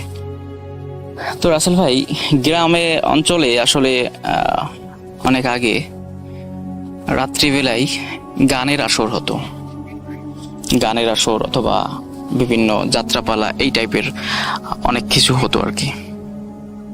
তো আমার নানা আসলে এইগুলো আর কি শুনতো, খুব রাত বেরাত গান শুনতে যেত এদিক সেদিক। তার বন্ধু বান্ধব সাথে থাকতো, বন্ধু বান্ধব মিলে এরকম আর কি গান টান শুনতে যেত আর কি, রাত বেরাত চলাফেরা করতো প্রায় আর কি। তো এমনই একদিন রাতে তারা খবর পায় যে পাশের একটা গ্রামে নাকি গানের আসর হবে। তো এই ঘটনা যখন শুনতে পারে আমার নানা এবং তার বন্ধু বান্ধব মিলে সিদ্ধান্ত নেয় যে আমরা তাহলে ওই গান শুনতে যাব। তো যেই ভাবনা সেই কাজ, তারা পরদিন সন্ধ্যায় রওনা দেয় গানের আসরে গান শুনতে। তো তারা গান শোনে, গান শুনতে শুনতে আসলে গান শোনা শেষ হতে হতে গানের আসর তখন প্রায় রাত 2টো থেকে 2:30 বেজে যায় আর কি। তখন তারা গানের আসর শেষ করে তারা বাসার দিকে রওনা দেয় আর কি, 3 জন বন্ধু আর কি, আমার নানা সহ মোট 3 জন। তখন তারা বাসার দিকে রওনা দেয়। একটা কথা বলে রাখা ভালো, ওই যে গ্রামে গানের আসর শুনতে গেছিল ওই গ্রাম থেকে আমার নানার গ্রামে আসতে তেমন একটা ভৌতিক প্লেস না পড়লেও একটি প্লেস পড়ে যেটা অনেক ভয়ঙ্কর একটা জায়গা। সেটা হচ্ছে একটা বট গাছ। বট গাছটা অনেক বড় এবং অনেক পুরাতন একটি বটগাছ, এবং বটগাছটা একটু বাগান টাইপের। বটগাছটা যেখানে অবস্থিত তার আশপাশ নিয়ে অনেকখানি জায়গা নিয়ে একটু বাগান, একটু জঙ্গল এরকম সিস্টেমে, এবং ওই বটগাছের আশপাশ নিয়ে কবরস্থান। মানে এমন একটা সিস্টেম যে দিনও মানে যেতেই অনেকের ভয় পায় জায়গাটাতে। তো রাসেল ভাই তারা বাসার দিকে আসতে আসতে ওই বটগাছটার কাছে চলে আসে। বটগাছটা যখন তারা ক্রস করে যখন তারা সামনে আগায়, তখন হঠাৎ করে সামনের দিকে তারা দেখতে পায় যে একটা মহিলা, লাল শাড়ি পরা একটা মহিলা, মাথায় গোমটা দেওয়া, তাদের সামনে হাঁটতেছে। এর আগে পরে খেয়াল করিনি, ওই বটগাছটা ক্রস করার পরপরই তারা সামনে দেখতে পাচ্ছে যে এরকমটা একটা মহিলা হাঁটতেছে। তাদের কাছে টর্চ ছিল, ব্যাটারি চালিত, অনেক আগে যখন ব্যাটারি চালিত টর্চ লাইট ছিল আর কি, 3টে ব্যাটারি চালিত টর্চ লাইট, এবং ওই টর্চ লাইট একটা এখনো আমার বাড়িতে আছে, আমার নানার ব্যবহার করা টর্চ লাইট। তো যাই হোক, তখন তারা 3জনের কাছে লাইট ছিল, এবং লাইটের আলোতে তারা স্পষ্ট দেখতে পাচ্ছিল যে লাল রঙের একটা শাড়ি পরা একটা মহিলা, ঘোমটা দেওয়া, ফেসটা বোঝা যাচ্ছে না, ঘোমটা দেওয়া, রাস্তার এক পাশ দিয়ে লাজুক প্রকৃতিভাবে হাঁটতেছে আসলে আস্তে আস্তে করে। তখন আমার নানা তারা মনে ভাবে যে এটা এত রাত্রে কার বউ বাসা থেকে বেরোলো, কোথায় যাচ্ছে, এটা মনে করে যে এত রাত্রে কি কারোর বউ বাসা থেকে রাগ করে চলে যাচ্ছে, না কোনো কিছু বা কিছু চুরি করে নিয়ে কেউ পালাচ্ছে, এরকমটা মনে করে আর কি।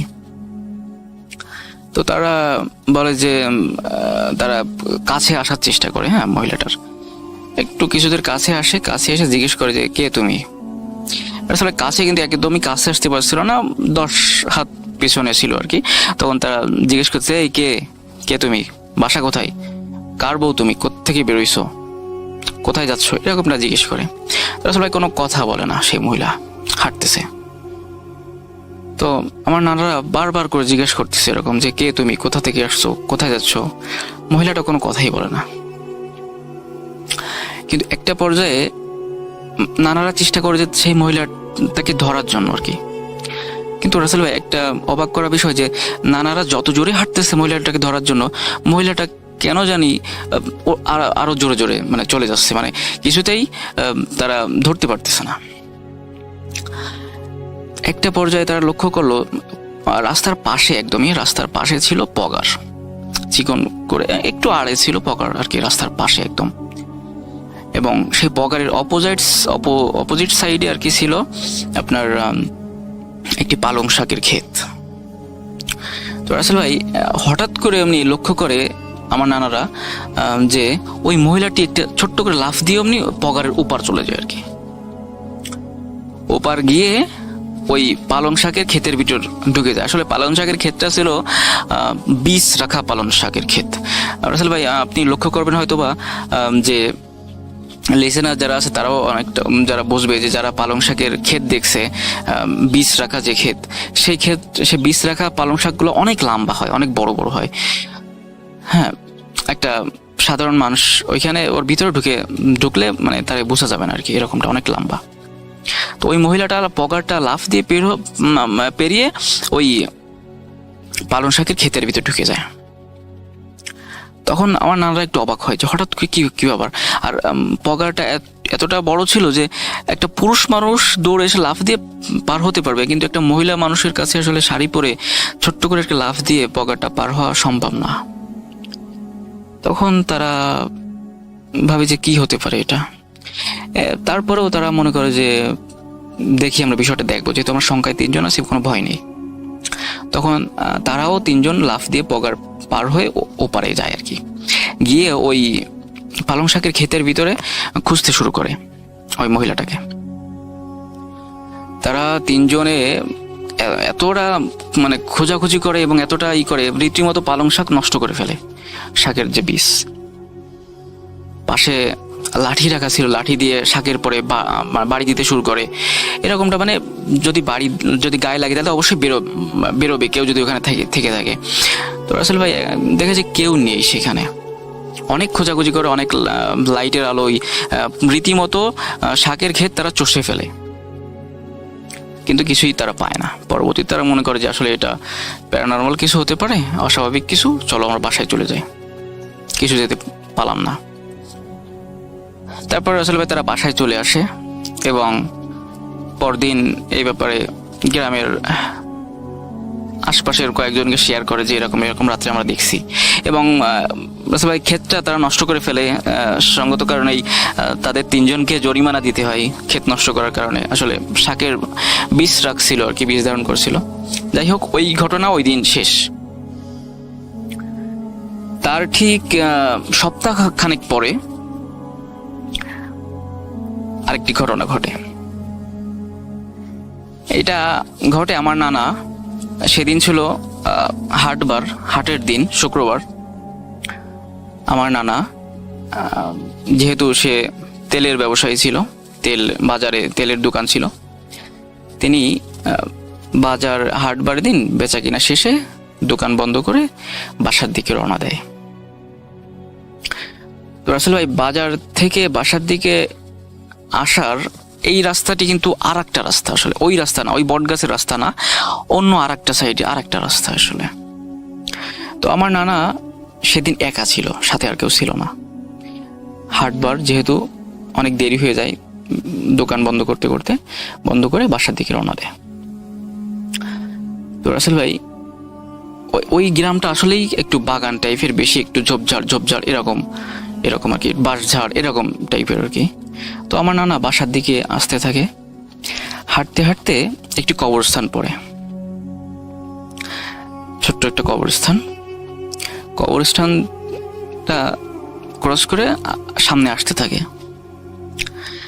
আস্তে আস্তে ছোট্ট একটা ঝোপের মতো আসলে আছে, একটু জঙ্গল টাইপের, একটু বাঁশ গাছ আছে, কিছু গাছগাছালি এরকম আছে আর কি। ওইখানে যখন আসে, হঠাৎ করে মিশেল লক্ষ্য করে যে তার সামনে অনেক বড় ধরনের একটি অবয়ব দাঁড়িয়ে আছে, এবং অবয়বটা এতটাই লম্বা, এতটাই বড় যে তার ফেস দেখা যাচ্ছে না, তার মুখ, মাথাই দেখা যাচ্ছে না যে মাথা আছে কি না, এতটা লম্বা, এতটা বড়।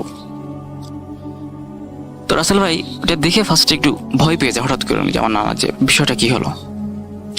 তারপরও আমার নানা একটু সাহসী প্রকৃতি ছিল, রাত বেরাত চলাফেরা করতো, একটু সাহসী টাইপের ছিল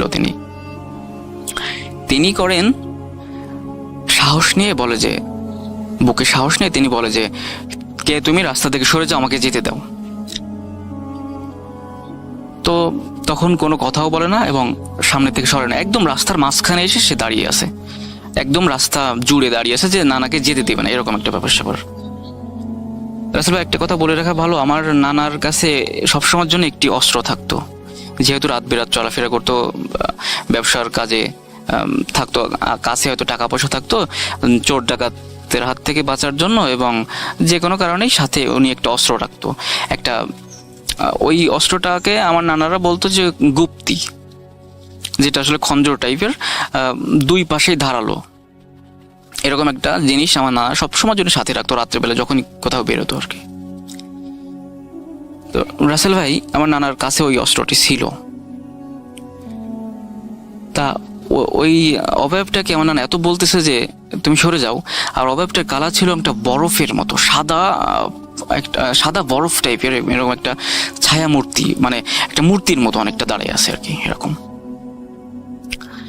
কিছুতেই সরতেছে না, কোনো কথাও বলতেছে না, নড়াচড়া করতেছে না, একদম দাঁড়িয়ে আছে নানার সামনে। আমার নানা বলতেছে সরে যাও, আমার পথ আটকে না দাঁড়ায় আমাকে যেতে দাও, আমি বাসায় যাবো। তা কিছুতেই সরে না রাসেল ভাই। একটা পর্যায়ে আমার নানা আর কি মনে সাহস নিয়ে রাগান্বিত কণ্ঠে বলে যে, তুই সরবি না, সরে যা বলতেছিস, তুই যে না সরিস তাহলে কিন্তু তোর কপালে দুর্ভোগ আছে, এরকমটা বলে আর কি। তাও সরে না। তখন একটা পর্যায়ে আমার নানা করলো কি, চামড়ার পকেট থেকে, চামড়ার ব্যাগ থেকে ওই ওই গুপ্তিটা নানা আর কি টান দিয়ে বের করে আর কি, মানে বলে ওঠে যে তুই সরলি না, দেখ তাহলে তোরা কি করি। এইটা বলে ওই গুপ্তিটা দিয়ে সজোরে আঘাত করে ওই অবয়বটার গায়ে আর কি। আঘাত করার সাথে সাথে রাসেল ভাই হঠাৎ করে এমনি ওই অবয়বটি বড় ধরনের একটি আগুনের কুণ্ডলি পাকিয়ে যায়। আগুনের কুণ্ডলি পাকিয়ে শো করে উড়ে চলে যায় রাসেল ভাই, উড়ে চলে যায়। এবং আমার নানার ঠিক সামনে, অনেকটা সামনে, আমার নানার এক চাচাতো ভাই, সেও বাজার থেকে বাসায় যাচ্ছিল আর কি। সে কিছুটা সামনে ছিল, সেও একা ছিল, সাথে সাথে কেউ ছিল না। রাসেল ভাই উনার মাথার উপর দিয়ে আর কি ওই আগুনের গোল্লাটা উড়ে যাচ্ছিল। উনি ওইটা দেখে প্রচন্ড ভয় পায়। হঠাৎ করে উনি দেখে যে ওনার মাথার উপর দিয়ে বড় একটা আগুনের গোল্লা শো করে উড়ে চলে যাচ্ছে। উনি এটা দেখে চিৎকার করা শুরু করে, এই বাবারে মারে বাঁচাও, এই দেখো সে কি যাচ্ছে উপরে, এরকম করে মানে আর্তনাদ শুরু করে। এইটা শুনে আমার নানা পিছন থেকে শুনতে পায়, এবং আমার নানা তখন দৌড়ে সামনে চলে আসে, যে বলে যে ভাই তুমি ভয় পেও না, আমি তোমার পিছনে আছি, ভয় পেও না, আমি আসি, আমি আশরাফ, আমি আছি পিছনে, ভয় নেই। তখন আর কি উনি নানাকে দেখে একটু সাহস পায় এবং নানারে বলে যে ভাই তুই দেখছিস, আমার মাথার উপর দিয়ে কেবলই দেখলাম বড় একটা আগুনের গোল্লা উড়ে চলে গেল। তখন আমার নানা বলে যে না কই, কি আমি তো কিছু দেখিনি, তুমি ভুল দেখছো মনে হয়, এটা কিছু না, তুমি বাসায় চলো, ভয় নেই, এটা তুমি কিছু দেখোনি। এইরকম বলে তারা সান্ত্বনা দিয়ে আর কি বাসায় চলে আসে। বাসায় এসে ওই লোকটা অনেক ভয় পায়, যাই হোক তাকে অনেক ঝাড়ফুঁক করে। আমার নানা আসলে ভয় তার লাগেনি একদমই। তো রাসেল ভাই এই ছিল ঘটনা আমার নানার সাথে ঘটে যাওয়া ঘটনা। যদি ভালো লাগলে অবশ্যই শ্রোতাদের সাথে শেয়ার করবেন। ভূত.com দীর্ঘজীবী হোক। আপনারা সবাই ভালো থাকবেন, সুস্থ থাকবেন। কথা হবে হয়তো বা অন্য কোনো এপিসোডে, আমি আবার নতুন কোনো ঘটনা নিয়ে হয়তো আসবো। আপনাদের সুস্বাস্থ্য কামনা করে, উজ্জ্বল ভবিষ্যৎ কামনা করে আমি সুজন বিদায় নিচ্ছি। খোদা হাফেজ।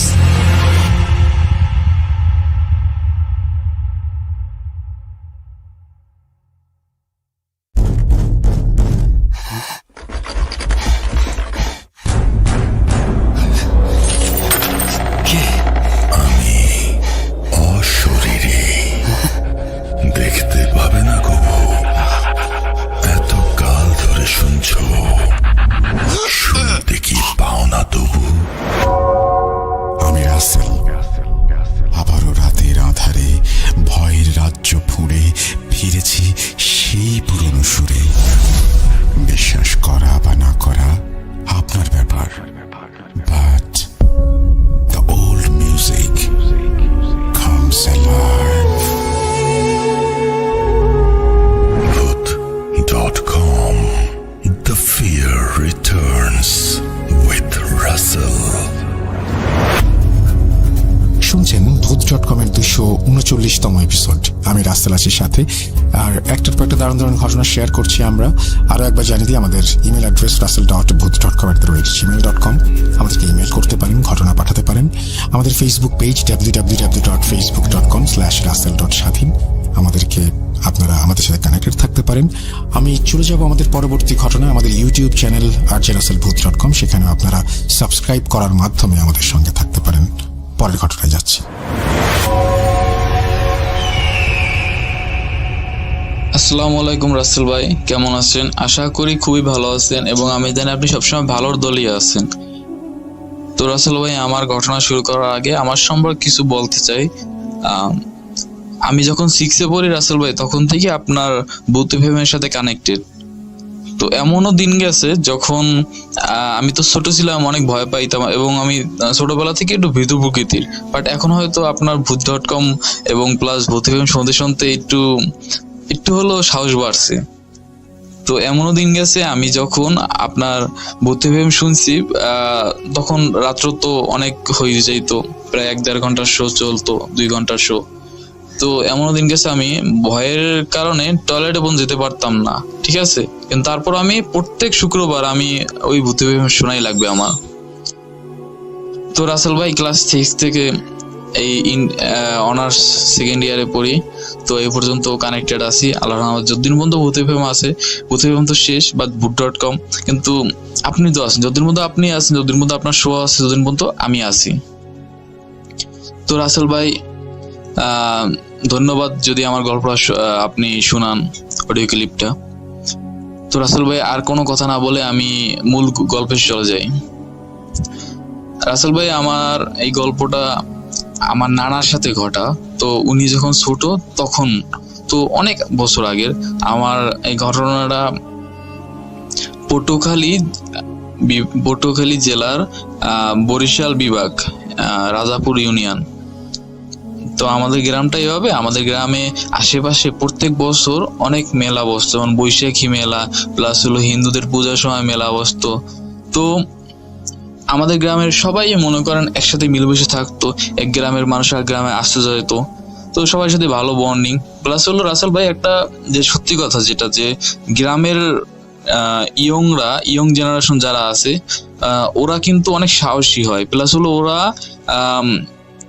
ভূতের সাথে দেখাশোনা অভ্যস্ত, যেমন অনেকেই অনেক প্যারানর্মাল বিষয় দেখে বা ফেস করে, তো তারা কিন্তু অতটা ভয় পায় না, ঠিক আছে, যদি একদম কঠিন কিছু না হয়। তো আমাদের গ্রামের 2 গ্রাম পরে একটা মেলা বসছিল কনকদিয়া ইউনিয়নে, হয়তো অনেকে চিনবে। ওইখানে হিন্দুদের একটা মেলা বসছিল। তো ওই আমাদের গ্রাম থেকে প্রায় 5 থেকে 6 জনের মতো একটা দল ছেলেরা ওই মেলায় গেছে। মেলায় গিয়ে আপনার অনেক মজা টজা করছে, প্লাস হলো অনেক মজা ফুর্তি করছে। তখন ওরা আর কি, ওদের যে ওখানে হিন্দু একটা পণ্ডিত আছে, উনি আর কি ওই বিভিন্ন দেবীদের নিয়ে পরিচয় দিতেছিল আর কি, ঠিক আছে, যে গল্প শুনেছিল এই দেবী এর শক্তি এরকম, এর দেবীর শক্তি এরকমের। তো উনি বললো যে এভাবে একটা অপশক্তি আছে, উনি হলো জিয়া, মানে ওনারে দেখলে কলেরা হয়, ঠিক আছে।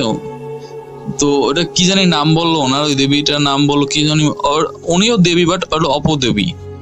তো আমাদের গ্রামের যারা গেছিল ওরা আর কি ওটা দেখা, মানে ওটা শুনি না আর কি হাসাহাসি করছে যে হ্যাঁ রে কি সুন্দর আর কি, যে কি এটা দেবী, মানে ওনার ইতে নাকি টয়লেট হয়, পেট খারাপ হয়, এই হয় সেই হয়, এটা নিয়ে হাসাহাসি করছিল। তো মানে পণ্ডিত ওনাদের মানা করছিল, যে গল্প শুনাইতেছিল উনি মানা করছিল যে না তোমরা এটা বইলো না। তারপরও ওরা নিয়ে হাসাহাসি করে তারপর ওরা যে যার মতো মানে মেলায় ঘুরা টুরা বাসার দিকে রওনা দিছে। তখন রাত প্রায় 12টা 12:30। তো ওরা রওনা দেওয়ার পর সবাই যে যার মতো আনন্দ ফুর্তি করতে করতে আসছিল। আমাদের এক গ্রাম থেকে আরেক গ্রামে যাওয়ার মাঝখানে একটা ব্রিজ ছিল, মানে চার আর কি, ওই যে বাঁশের তৈরি যেটা থাকে না সাঁকো, এখন ওটা আর কি ব্রিজ হয়েছে, বাট আগে সাঁকো ছিল। তো ওই সাঁকো দিয়ে পার হবার সময় সাঁকোর একটু আগে একটা রেন্ডি গাছ ছিল বিশাল বড়। তো দেখতেছি ওই রেন্ডি গাছের ওইখানে মানে একটা অবয়বের মতো, ঠিক আছে, সাদা কাপড় পরা। তো রাসেল ভাই ওটা দেখে ওরা কিছুটা ঘাবড়াই গেছে, বাট পরে ভাবলো যে আমাদের গ্রামের আশেপাশে তো বাসাই আছে, সাঁকোর ধরেন সাঁকো থেকে 2 মিনিট হাঁটলেই বাসা শুরু, ঠিক আছে, মানে গ্রামের বাসা বাড়ি শুরু। তোরা হলো হয়তো কোনো আন্টি আসছে শাক টুক তুলতে বা কিছু করতে, কিন্তু ওরা জিনিসটা ভাবে নাই যে একটা বা বাড়িতে 12:30 সময় কে আসবে, ওরা ওইটা ভাবে নাই। দেখতেছে সাদা শাড়ি পরার একটা অভাব, ওরা জিনিসটা অতটা খেয়াল করলো না। ওরা খেয়াল না করে ওরা হাইটটা চলে গেছে। যে ওরা ব্রিজটা পার হয়েছে, মানে ওই সাঁকোটা পার হয়েছে, তো ওরা দেখতেছে কি সাঁকোর গোড়ায় ওই মানে অবয়বটা বসে রয়েছে। বসে হওয়ার পর ওরা একটু ঘাবড়াই গেছে, বাট ওভাবে ভয় পায়নি। একটু আস্তে হাঁটতে আছে ওরা, আস্তে আস্তে গল্প করতেছে, বাট একটু হালকা পাতলা ভয় পাইছে। তো তারপর একটু সামনে যাওয়ার পর দেখতেছি কি একটা ওই মহিলাই দাঁড়াই রয়েছে। এবার একটা মহিলা রূপ নিয়েছে, মাথায় চুল, শাড়ি পরা, গা থেকে দুর্গন্ধ আসতেছিল, একটা কিরকম একটা দুর্গন্ধ। ওনারা বলছিল যে একটা বাজে একটা দুর্গন্ধ স্মেল আসতেছিল। তো ওটা দেখে ওরা মনে করেন অনেক ভয় পেয়ে গেছে, এবং ওরা মানে ওইখানে দেখতেছিল কি যে মানে একটা মতো রেগে গেলে একটা মানুষ যে এরকম ফোসায় না, বা যে সাপ যেরকম ফোসায় ওরকম একটা ফোসানোর শব্দ হইতেছে ওই অবয়বটার ভিতর থেকে। তো ওরা দেখে অনেক ভয় পেয়ে গেছে। তো যেহেতু বাসা বাড়ি দূরে ছিল না, চিল্লান মেরে যে যার মতো মনে করেন দৌড়তেছে বাসা বাড়ির দিকে। তো সবাই বাইরে আসছে, আসার পর ওদের আর কি নিয়া হুজুরের কাছে নিয়েছে। ওই রাত্রি হুজুরে একটু মনে করেন পানি টানি পড়ে দিয়েছে, কইছে সমস্যা নাই, তোমরা যে বাসায় যাও ঘুমাও, সমস্যা নাই। যে যার মতো বাসায় চলে গেছে, কোনো সমস্যা হয় নাই। তো এইভাবে 6 দিন পার হয়ে গেছে, কোনো সমস্যা নাই। তো 7 দিনের মাথায় ওরা যারা ছিল ওইখান থেকে একজনের অনেক টয়লেট হইতে আছে, পাতলা পায়খানা, ঠিক আছে। তো আর টয়লেট হইতে হইতে ওই লোকটা মনে করেন 3 দিনের মাথায় মারা গেল। প্লাস হলো ওনার ওইখানে যারা ছিল আরো যে 5 জন ছিল ওনাদেরও সেম অবস্থা, ঠিক আছে। তো এইভাবে ওরা একের পর এক মারা যাইতেছিল। 6 জনই পুরো 1 মাসের ভিতর 6 জনই মারা গেল। তো এই এর মধ্যে আবার একটা জিনিস শুরু হয়ে গেল রাসেল ভাই, যে গ্রাম, যেহেতু আমাদের গ্রাম এটা প্রত্যেকটা গ্রামই থাকে, বাসার আশেপাশে জঙ্গল থাকে, মানে বাগান টাইপের থাকে, ঠিক আছে, বড় বাগান, বড় গাছপালা। তো আমাদের গ্রামে ব্যাপক গাছপালা আছে। তো এখন তো রাসেল ভাই গ্রামের মহিলারা এক বাড়ি থেকে আরেক বাড়ি যায়, মাঝখানে হয়তো বাগান টাগান বের হইয়া যায়, রাস্তায় যাওয়ার থেকে বাগানের ভিতরে গেলে শর্টকাট হয়ে যায়। তো একদিন বিকেলবেলা যে 6 জন গেছিল তারা সবার অবস্থাই খারাপ, সবাই মারা গেছে একদম এইতে টয়লেট হইতে হইতে। তো একটা আন্টি, নানু হয় আমার সম্পর্কে, তো উনি তো ইয়ং বয়সী তখন, উনি পানির কলসি নিয়ে এক বাড়ি থেকে আরেক বাড়ি যাবে আর কি, এক বাড়ি থেকে পানি নিছে ওনার বাসায় আসবে। তো বাগানের ভিতর দেখতেছি কি একটা সাদা শাড়ি পরা একটা মহিলা বসে আছে নারিকেল গাছের নিচে। তো উনি আর কি কেমন জানি একটা ভয় পেয়ে গেছে, এটা সাদা শাড়ি পরা এরকম মহিলা তো আমি আগে দেখিনি কখনো। তো উনি ভয় পাইয়া উনি জিজ্ঞেস করলো কে, একবার জিজ্ঞেস করছে ই করে নাই, 2বার জিজ্ঞেস করছে ই করে নাই, 3বার জিজ্ঞেস করছে। তখন উনি কইছে যে তুই কে, তুই তাকা এদিকে তাকা, তুই কি কথা কইতে পারো না, এরকম একটা কথা কইছে। তো উনি যখন তাকাইছে উনি দেখতেছে কি যে এই মুখের মনে করেন চামড়া নাই, কোনো স্কিন নাই, মাংস মনে করেন খুশে খুশে পড়তেছে, এই অবস্থা মনে করেন। চোখ দুটো একদম লাল, মানে উনি দেখা উনি এক দৌড়ে কলস সব রেখে দৌড় দিয়েছে, উনি দৌড় দিয়ে বাসায় চলে গেছে। রাত্রের বেলা ধুম জ্বর আর টয়লেট, ঠিক আছে। তো ওনার আর কি এইভাবে 2 দিন রয়েছে, 2 দিন পর উনিও মারা গেছে। তো রাসেল ভাই এইভাবে মনে করেন অনেক আছে রাত্রের বেলা 10টা 10:30টায় বাজার থেকে, গ্রামের পাশে বাজার আছে, বাজার থেকে বাসায় আসে। তো আসার পথে দেখি এরকম দাঁড়ায় রয়েছে, যেই দেখছে সেই মারা গেছে, হয়তো 1 দিন পরে বা 2 দিন পরে। রাসেল ভাই এইভাবে মনে করেন গ্রাম থেকে প্রায় 30-40 জন মারা গেছে। তো ধরেন আমি আপনারে বলি জিনিসটা দেখা দেয় কি রকমের, ধরেন দুপুর বেলা, রাত্রের বেলা, তারপর হলো যে আপনার একদম শেষ বিকালে, এই সময়টায়।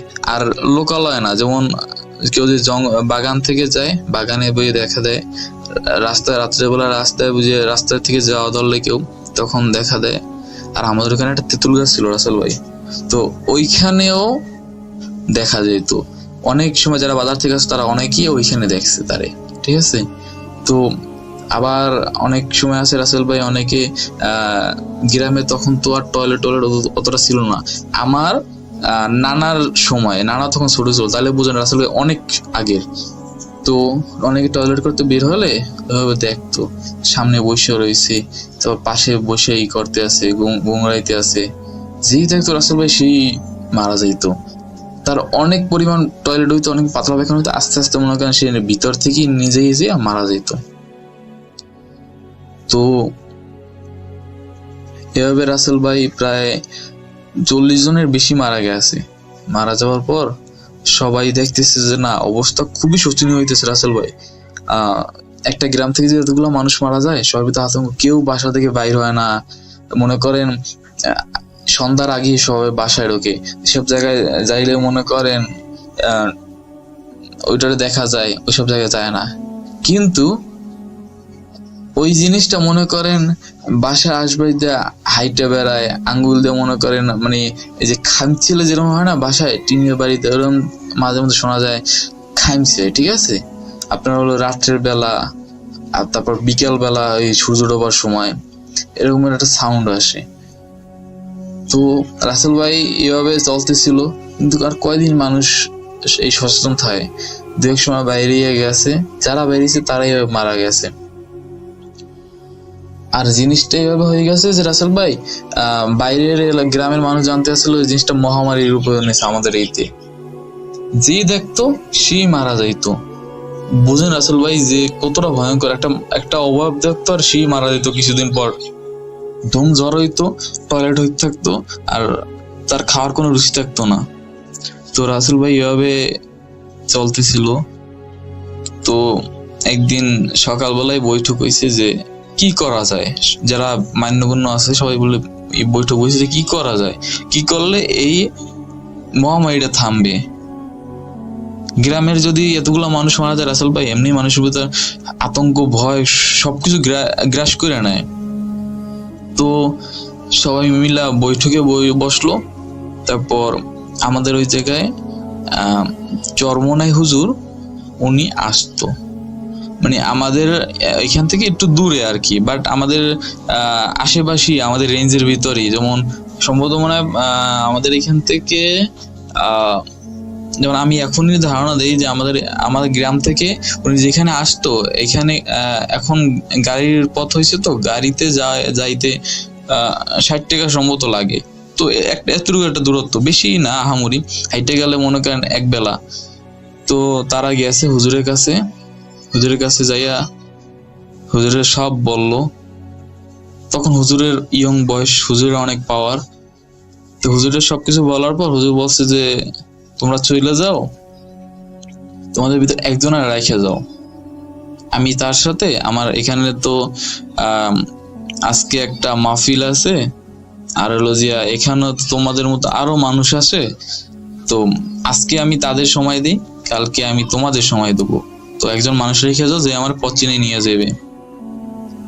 তো এখানে রাখা হলো আমার নানার বাবারে। তো তারে রাইখে আসলো সবাই। যেই দিন আসলো ওই দিন একজন মানুষ মারা গেছে। তো রাসেল ভাই এমন একটা সিচুয়েশন তৈরি হয়ে গেছে, সবার ভিতরে আতঙ্ক, কি কোথায় দেখে বলায়। তো হুজুরে আসলো পরের দিন উনি আস্তে আস্তে দুপুর হয়ে গেছে। তো উনি আসার ভিতরেই দেখা গেল কি যে আপনার যে গরম পরিবেশটা, ঠিক আছে, সবকিছু গরম একদম, ঠিক আছে, মানুষের মধ্যে আতঙ্ক, এই গরম পরিবেশটা একদম নীরব হয়ে গেল কেমন জানি। তো উনি আসার পর আপনার উনি জিনিসটা সব শোনার পর উনি একটু সবকিছু ঘুরে দেখলো যে আমার নানার বাবারে বললো যে তুমি বাসার ভিতরে থাকো, আমি সবকিছু ঘুরে আসতেছি, তোমরা সবাই এই উঠানের ভিতর জড়ো হয়ে থাকো। তো উনি ঘুরলো, ওনার যে শিশু ছিল 2টা শিশু নিয়ে আসছিল, সবাই নিয়ে ঘুরে দেখে তারপর আসলো। তারপর বলল যে আপনাদের ভিতরে কেউ ওনারে আনছে, ঠিক আছে, ওই অপশক্তিরে ঠাট্টা বিদ্রুপ করে আনছে। তো তারপর আর কি তারা মানে হুজুরকে বললো যে হুজুর এরকম প্রথমে এরাই মারা গেছে। তো হুজুর বললো যে তারাই কোনো না কোনো ভাবে আনছে। তো এখন এইটার সমাধান করা সম্ভব, বাট হলো আপনাদেরও অনেক সতর্ক থাকতে হবে। তো এইভাবে হুজুর আপনার হলো যে বাড়ির চার কোনা, আপনার হলো যে আমাদের এখানে আমি আমার গ্রামটা বর্ণনা দিই। গ্রামে হলো যে বাড়িগুলো তো একটা একটা উঠান থাকে, চারপাশে বাড়ি থাকে। তো এইভাবে মনে করেন আমাদের এখানে প্রায় 4 সারি এরকম বাড়ি আছে, বড় বড় বাড়ি, ছোট বাড়ি, মেজো বাড়ি, এরকমের চারির বাড়ি আছে। তো প্রত্যেকটা বাড়ির আপনার হলো যে বাগান সহ 4 কোনায়, পশ্চিম পূর্ব এরকম 4 কোনায় 4টা আপনার হলো কি যেন লোহাটো আরো কি কি জানি আছে, ওগুলো পুঁতে দিয়ে গেছে। বলছে যে এইটা মানে অনেক ভিতরে গভীরে পুঁতে দিয়েছে। বলছে যে এইটা যেন কেউ না উঠায়, ঠিক আছে? যতদিন পর্যন্ত এইটা আছে ততদিন মতো এর ভিতরে তোমাদের কেউ কোনো ক্ষতি করতে পারবে না, তোমরা সুরক্ষিত থাকবা। তো এইভাবে মনে করেন কিছুদিন গেল, আর কোনো সমস্যা নাই। ওই মনে করেন বাগান টাগান সবকিছু বন্ধ করে দিয়ে এসেছে। বাট আপনার হলো যে ওই যে তেঁতুল গাছটা বললাম রাস্তার পাশে, ওদিকে তো আর বন্ধ করে নাই। তো ওদিকে মনে করেন যারা আসতো, ঠিক আছে, মাঝে মধ্যেই দেখতো, আর দেখলেই তো সে মারা যাইতো 2 দিন পর 3 দিন পর। আর একটা জিনিস আসল ভাই, যখন পর্যন্ত কেউ মারা না যাইতো, ওইটা দেখার পর ওই মারা যাওয়ার আগ পর্যন্ত আর কেউ দেখা দিত না, মারা যাওয়ার পর আবার দেখা দিত, এরকম একটা সিস্টেম চলতেছিল। তো এইভাবে আরো প্রায় 4-5 জন মারা গেছে। তারপর ওই হুজুরও চলে গেছিল। তো হুজুরের বাসায় গেল সবাই, বাসায় যাইতে তো 1 দিন লেগে গেল। তো হুজুরের আবার সব জানাই না হইলো। তারপর হুজুর তার 2 থেকে 3 দিন পর আসলো। আবার আসার পর উনি পুরা আপনাদের লজিয়া পুরা গ্রামটারে উনি ওই যে যেটারে বলে বন্ধ করে দিয়েছে আর কি, বা সুরক্ষিত করে দিয়েছে, সুরক্ষা কবচ দিয়ে দিয়েছে আর কি, ওইটা ওরকম। তো উনি গ্রামের সব কয়টা সীমানায়, মানে গ্রাম যেখান থেকে শুরু হয় ওই সীমানায় সব কয়টা ঘুরে কি যেন পুঁতা দিয়েছে। তো উনি আর কি এই কাজটা করার জন্য 1 বেলা সময় নিছে। 1 বেলা আর কি, 1 বেলার ভিতর যা যা দরকার, যতটুকু মানে ফুফার কাজ যা আছে আর কি, আল্লাহর দুরুদ কালাম। অবশ্যই এটা রাসেল ভাই আল্লাহর দুরুদ কালাম ছাড়া সম্ভব না, এটা আল্লাহর মানে মহিমা ছাড়া কোনোভাবেই সম্ভব না এত বড় অপশক্তিটা করা। আল্লাহ তাআলাই তো বলছে যে রাসেল ভাই যে আমি সব সমক্ষমতার অধিকারী। তো শয়তানের ক্ষমতা তো এখানে কিছু না রাসেল ভাই। তো উনি আর কি আল্লাহর নাম কালাম যেটাই বলেন ওটা নিয়ে আপনার হলো যে স্টিলের যেগুলা, এই স্টিল তারপর আরো বিভিন্ন জিনিসপত্র, সেগুলোর উপরে ফুটো দিয়ে অনেক কিছু লেখে টেখে উনি পুঁতে থেকে গেল। আপনার পুরা আমাদের যে গ্রামটার পুরা 4 কোনায় এভাবে পুঁতে থেকে গেল, সব কয়টা কোনায়। তো রাসেল ভাই তারপর থেকে আল্লাহর রহমতে আর হলো যে হুজুরে বলছিল যে আপনারা একটা মিলাদের ব্যবস্থা করেন, আল্লাহর মনে করেন আল্লাহর কাছে আল্লাহর সন্তুষ্টি করে একটা মিলাদের ব্যবস্থা করেন, ঠিক আছে, যে আল্লাহর কাছে সাহায্য চাইয়া। তো এভাবে একটা মিলাদের ব্যবস্থা করলো হুজুর থাকা অবস্থায়। সবাই আসলো, সবাই এসে খাইয়ে দোয়া টোয়া করে খাইয়ে টিয়ে যে মতো বাসায় চলে গেল, হুজুরও চলে গেল। তারপর রাসেল ভাই তারপর থেকে আল্লাহর রহমতে এই সমস্যা আর হয় নাই। আর মনে করেন কোনো মানুষই আর ওরকম দেখে নাই। আর সত্যি কথা বলতে কি রাসেল ভাই, তখনকার আমলে হুজুরদের অনেক শক্তি ছিল, তাদের ভিতর দ্বীনের শক্তি ছিল, প্লাস আলিমি শক্তি ছিল। তারা চাইলেই অনেক অসম্ভবের সম্ভব করতে পারতো রাসেল ভাই। তো যাই হোক রাসেল ভাই, এটা ছিল আমার ঘটনা। যদি ভালো লাগে রাসেল ভাই শেয়ার করেন। আর রাসেল ভাই আরো অনেক ঘটনা আছে, আমি এত বছর পর্যন্ত একটা ঘটনাও আপনার কাছে পাঠাইনি, এই ফার্স্ট পাঠাইতেছি। যদি রাসেল ভাই আপনি সিলেক্ট করেন, আপনি অবশ্যই আমাকে একটু জানিয়ে রাখবেন, তাহলে সবাই পরিবার সহ সবাই মিলে একসাথে শুনবো। তো রাসেল ভাই যদি আমার ঘটনাটা প্রকাশ করা হয়, তাহলে আমি কথা দিচ্ছি যে আমি প্রত্যেক সপ্তাহে একটা না একটা ঘটনা পাঠাবো আপনাকে। তো রাসেল ভাই ভালো থাকবেন। আর শ্রোতাবৃন্দ সবাইকে বলবো যে রাসেল ভাইয়ের পাশে থাকবেন, বুদ্ধি ভাইয়ের পাশে থাকবেন। তো সবাইকে আল্লাহ হাফেজ।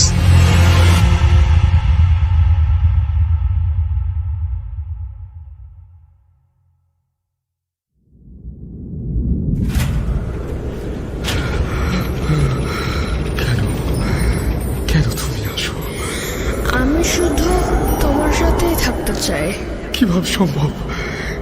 মৃতদের এই পৃথিবীতে থাকতে নেই।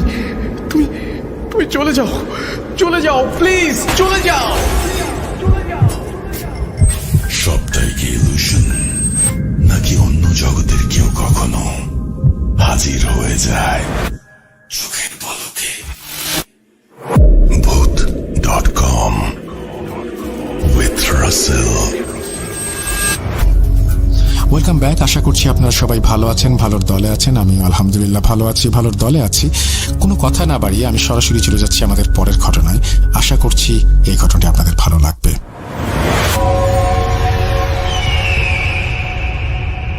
আসসালামু আলাইকুম রাসেল ভাই। আমার নাম নিলয়, ছদ্মনাম।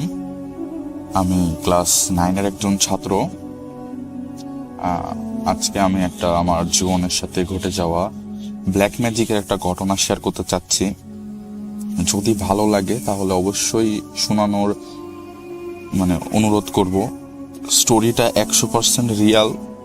ইভেন যদি আপনি প্রুফ চান তাও আমি দিতে পারবো, অনেক প্রুফ। তো ঘটনায় আমি শুরু করছি। ঘটনা হলো একটা ব্ল্যাক ম্যাজিক আমার সাথে এবং আমার ফ্যামিলির সাথে। তো ঘটনাটা শুরু হয় আমার আর্লি এজ থেকেই। তো আমি প্রথমে কে কিভাবে করেছে এটা বলবো, তারপরে এগুলোর কি ফলাফল হয়েছে আমাদের ফ্যামিলির সাথে বা আমার সাথে সেটা বলবো। তো আমি থাকি রাজশাহীতে, রাজশাহীর কোন একটা জায়গায়। তো আমি ক্লাস 9-এ পড়ি এবং যখন আমি ছোট আমার ফ্যামিলি, আমার আব্বুর দাদির বাসা হলো চাপাই। তো আমার আব্বুরা হলো 4 ভাই। তো আমার আব্বু আমার 3 ভাইয়ের চাইতে আমার আব্বু একটু সফল আর কি, যথেষ্ট আর কি উন্নতি করতে পারছে আর কি জীবনে। তো আমার জন্মের আগে থেকে এটা আর কি আমার দাদির বাসার কারোরই সহ্য হইতো না এই বিষয়টা, কি আমরা কেন এত সফল বা এরকম টাইপের কিছু। তো আমি ছোটবেলা থেকে অনেক মেধাবী একজন স্টুডেন্ট। কারণ আমার কখনো 2 রোল হয়নি ছোটবেলাতে। আমার আর্লি নার্সারি থেকে 4 পর্যন্ত কখনো আমার 2 রোল হয়নি, অলওয়েজ 1 রোল থেকেছে এবং 5-এও 1 রোল ছিল। তো এটা কেন বলছি এটা সামনের ঘটনাতে বুঝতে পারবেন।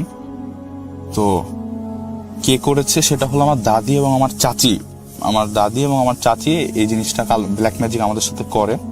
তো কেন করে এটা তো বুঝতেই পারলেন, কারণ আমরা একটু সফল জীবনে হইতে পারছি আর কি। তো আমার বাসায় কেউই আমাদের সহ্য করতে পারে না, আমার দাদির বাসায়। এই কারণে আমরা রাজশাহী আসি।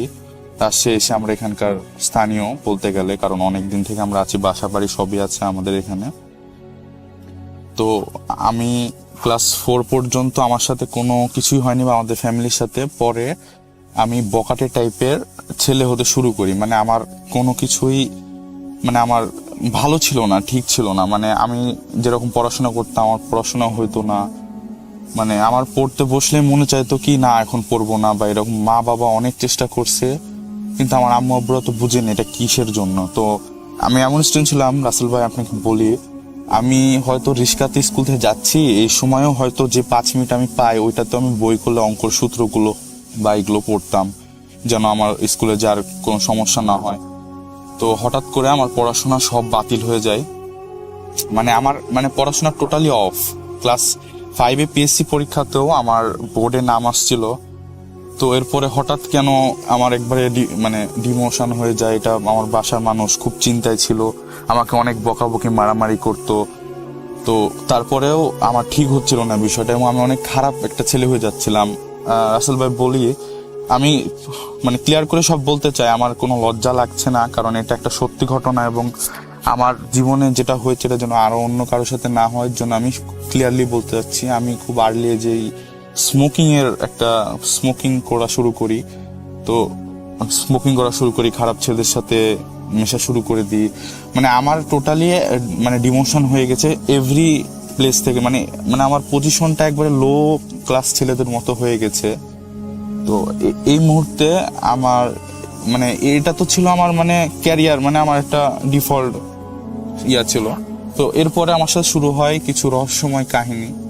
যেমন আমি যখন বাসায় থাকতাম আমার সাথে অনেক আজে বাজে জিনিস হইতো। আমার যে ঘরটা ছিল ওই ঘরটাতে আমি আমার মামার সাথে ঘুমাতাম। তো মামা চলে যাই ঢাকাতে কাজের জন্য। তো তারপর থেকে আমি একাই মানে ঘরে থাকা শুরু করি ক্লাস 4-5-এ। তো তখন থেকে আমার সাথে এই খারাপ কাজগুলো হতে থাকতো, যেমন আমার বাসার পিছে মনে হতো কেউ কাউন্ট করছে, এবং কাউন্টটা এক সময় করতো আরবিতে আর এক সময় হতো বাংলাতে।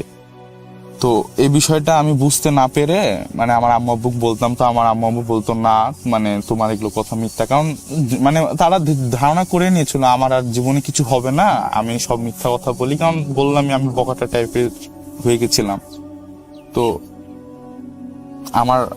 আমি প্রথমে আগে বলে দিতে চাই কি আমার কালাজ্বরটা কিভাবে করা হয়েছে। তো আমার দাদি এবং চাচি আমার উপর জিন চালান দিয়েছিল যেন আমার পড়াশোনা না হয় এবং আমি অনেক খারাপ একটা ছেলে হয়ে যায়, যেন আমি জীবনে কিছু করতে না পারি। এবং ইভেন আমার ফ্যামিলির সাথেও এটা করা হয়েছে যেন আমার ফ্যামিলি আগাতে না পারে, আর মানে আমরা যেখানে আছি ওখানে স্টপ হয়ে যায় বা আমাদের আরো মানে নিম্ন আমরা যেতে থাকি।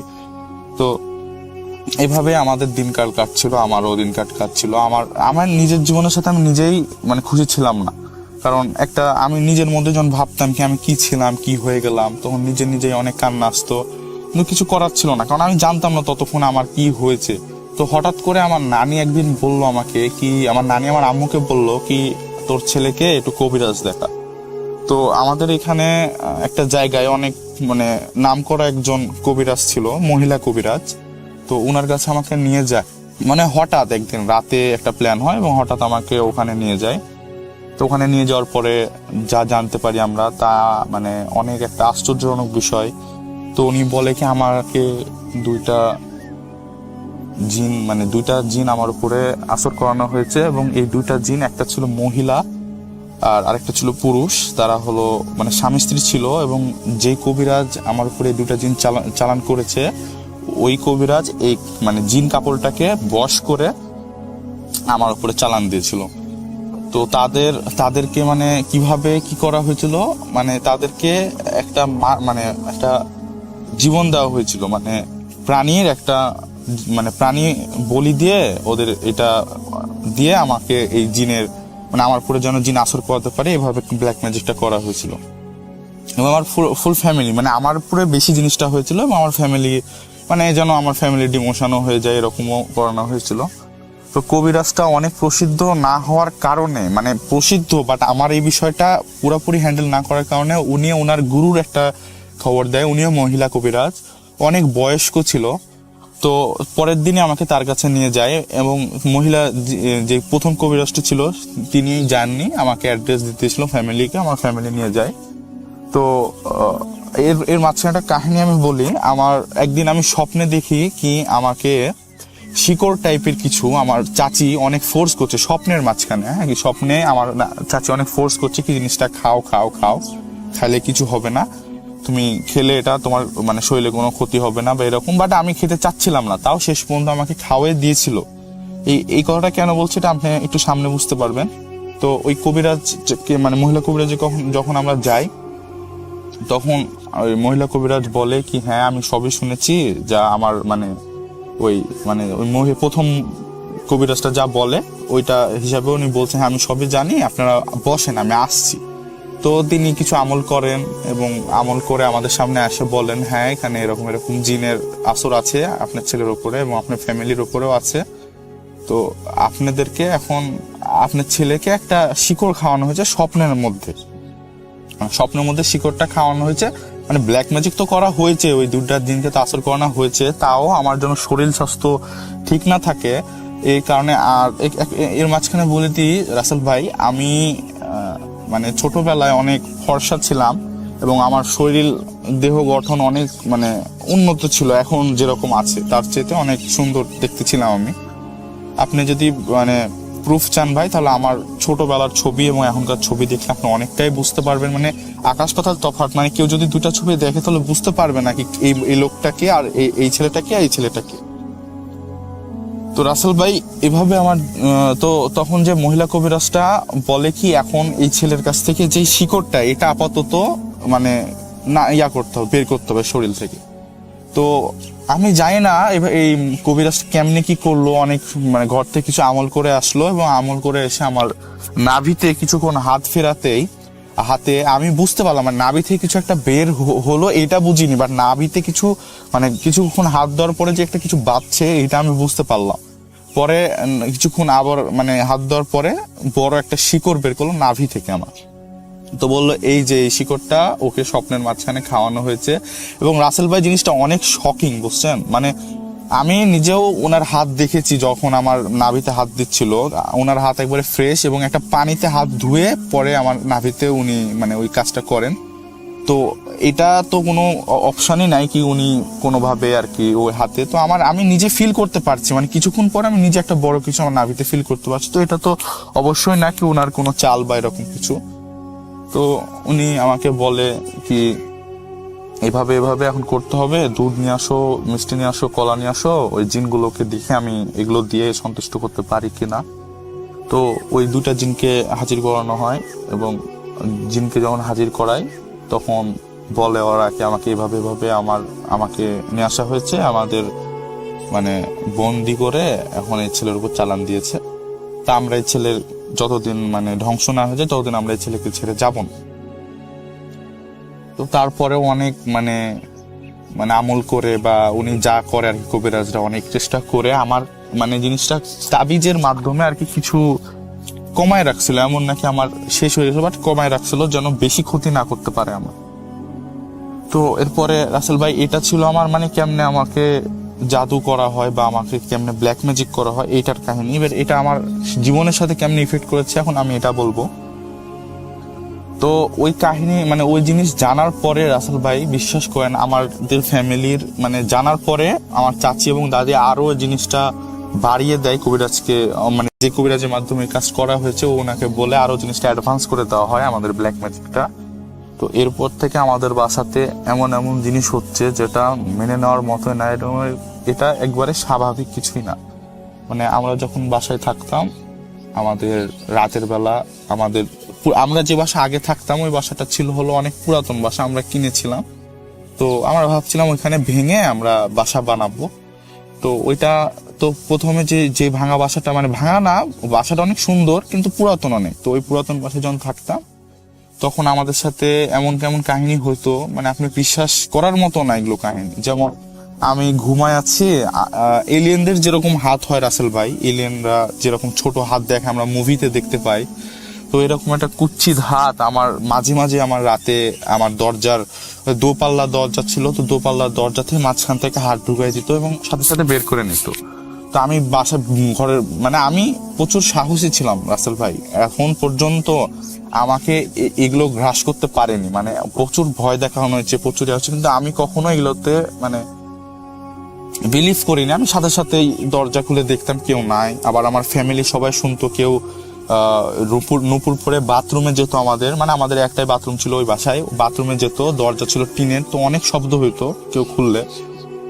তো খুলে যেত ঠিকই কিন্তু কেউ আর আসতো না, মানে 1 ঘন্টা হয়ে যাচ্ছে দেখা যাচ্ছে কেউ আসছে না রাসেল ভাই বাথরুম থেকে। তো বিষয়টা অনেক ভয়াবহ ছিল, বাসার অনেকেই বের হতো এবং বের হয়ে দেখতো কি কেউ নাই, মানে বাথরুমে কেউ গেছে বাট কেউ আসেনি বা দরজা ঠিকই বন্ধ থাকতো।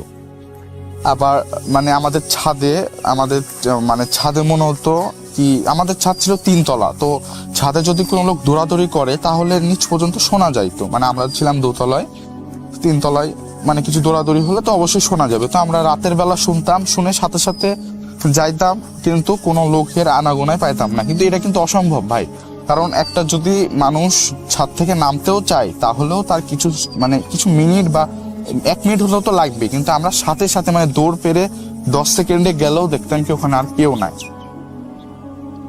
আবার আমি যখন একা থাকতাম ঘরে, মানে ঢুকতে যাইতাম ঘরে, তখন দেখতাম কি আমার বিছানার উপরে কখনো কখনো চেয়ারের উপরে একটা মহিলা বোরখা পরে বসে আছে, মানে বলতে বসে থাকতো, এবং যখন লাইট অন করতাম তখন জিনিসটা ভ্যানিশ হয়ে যেত।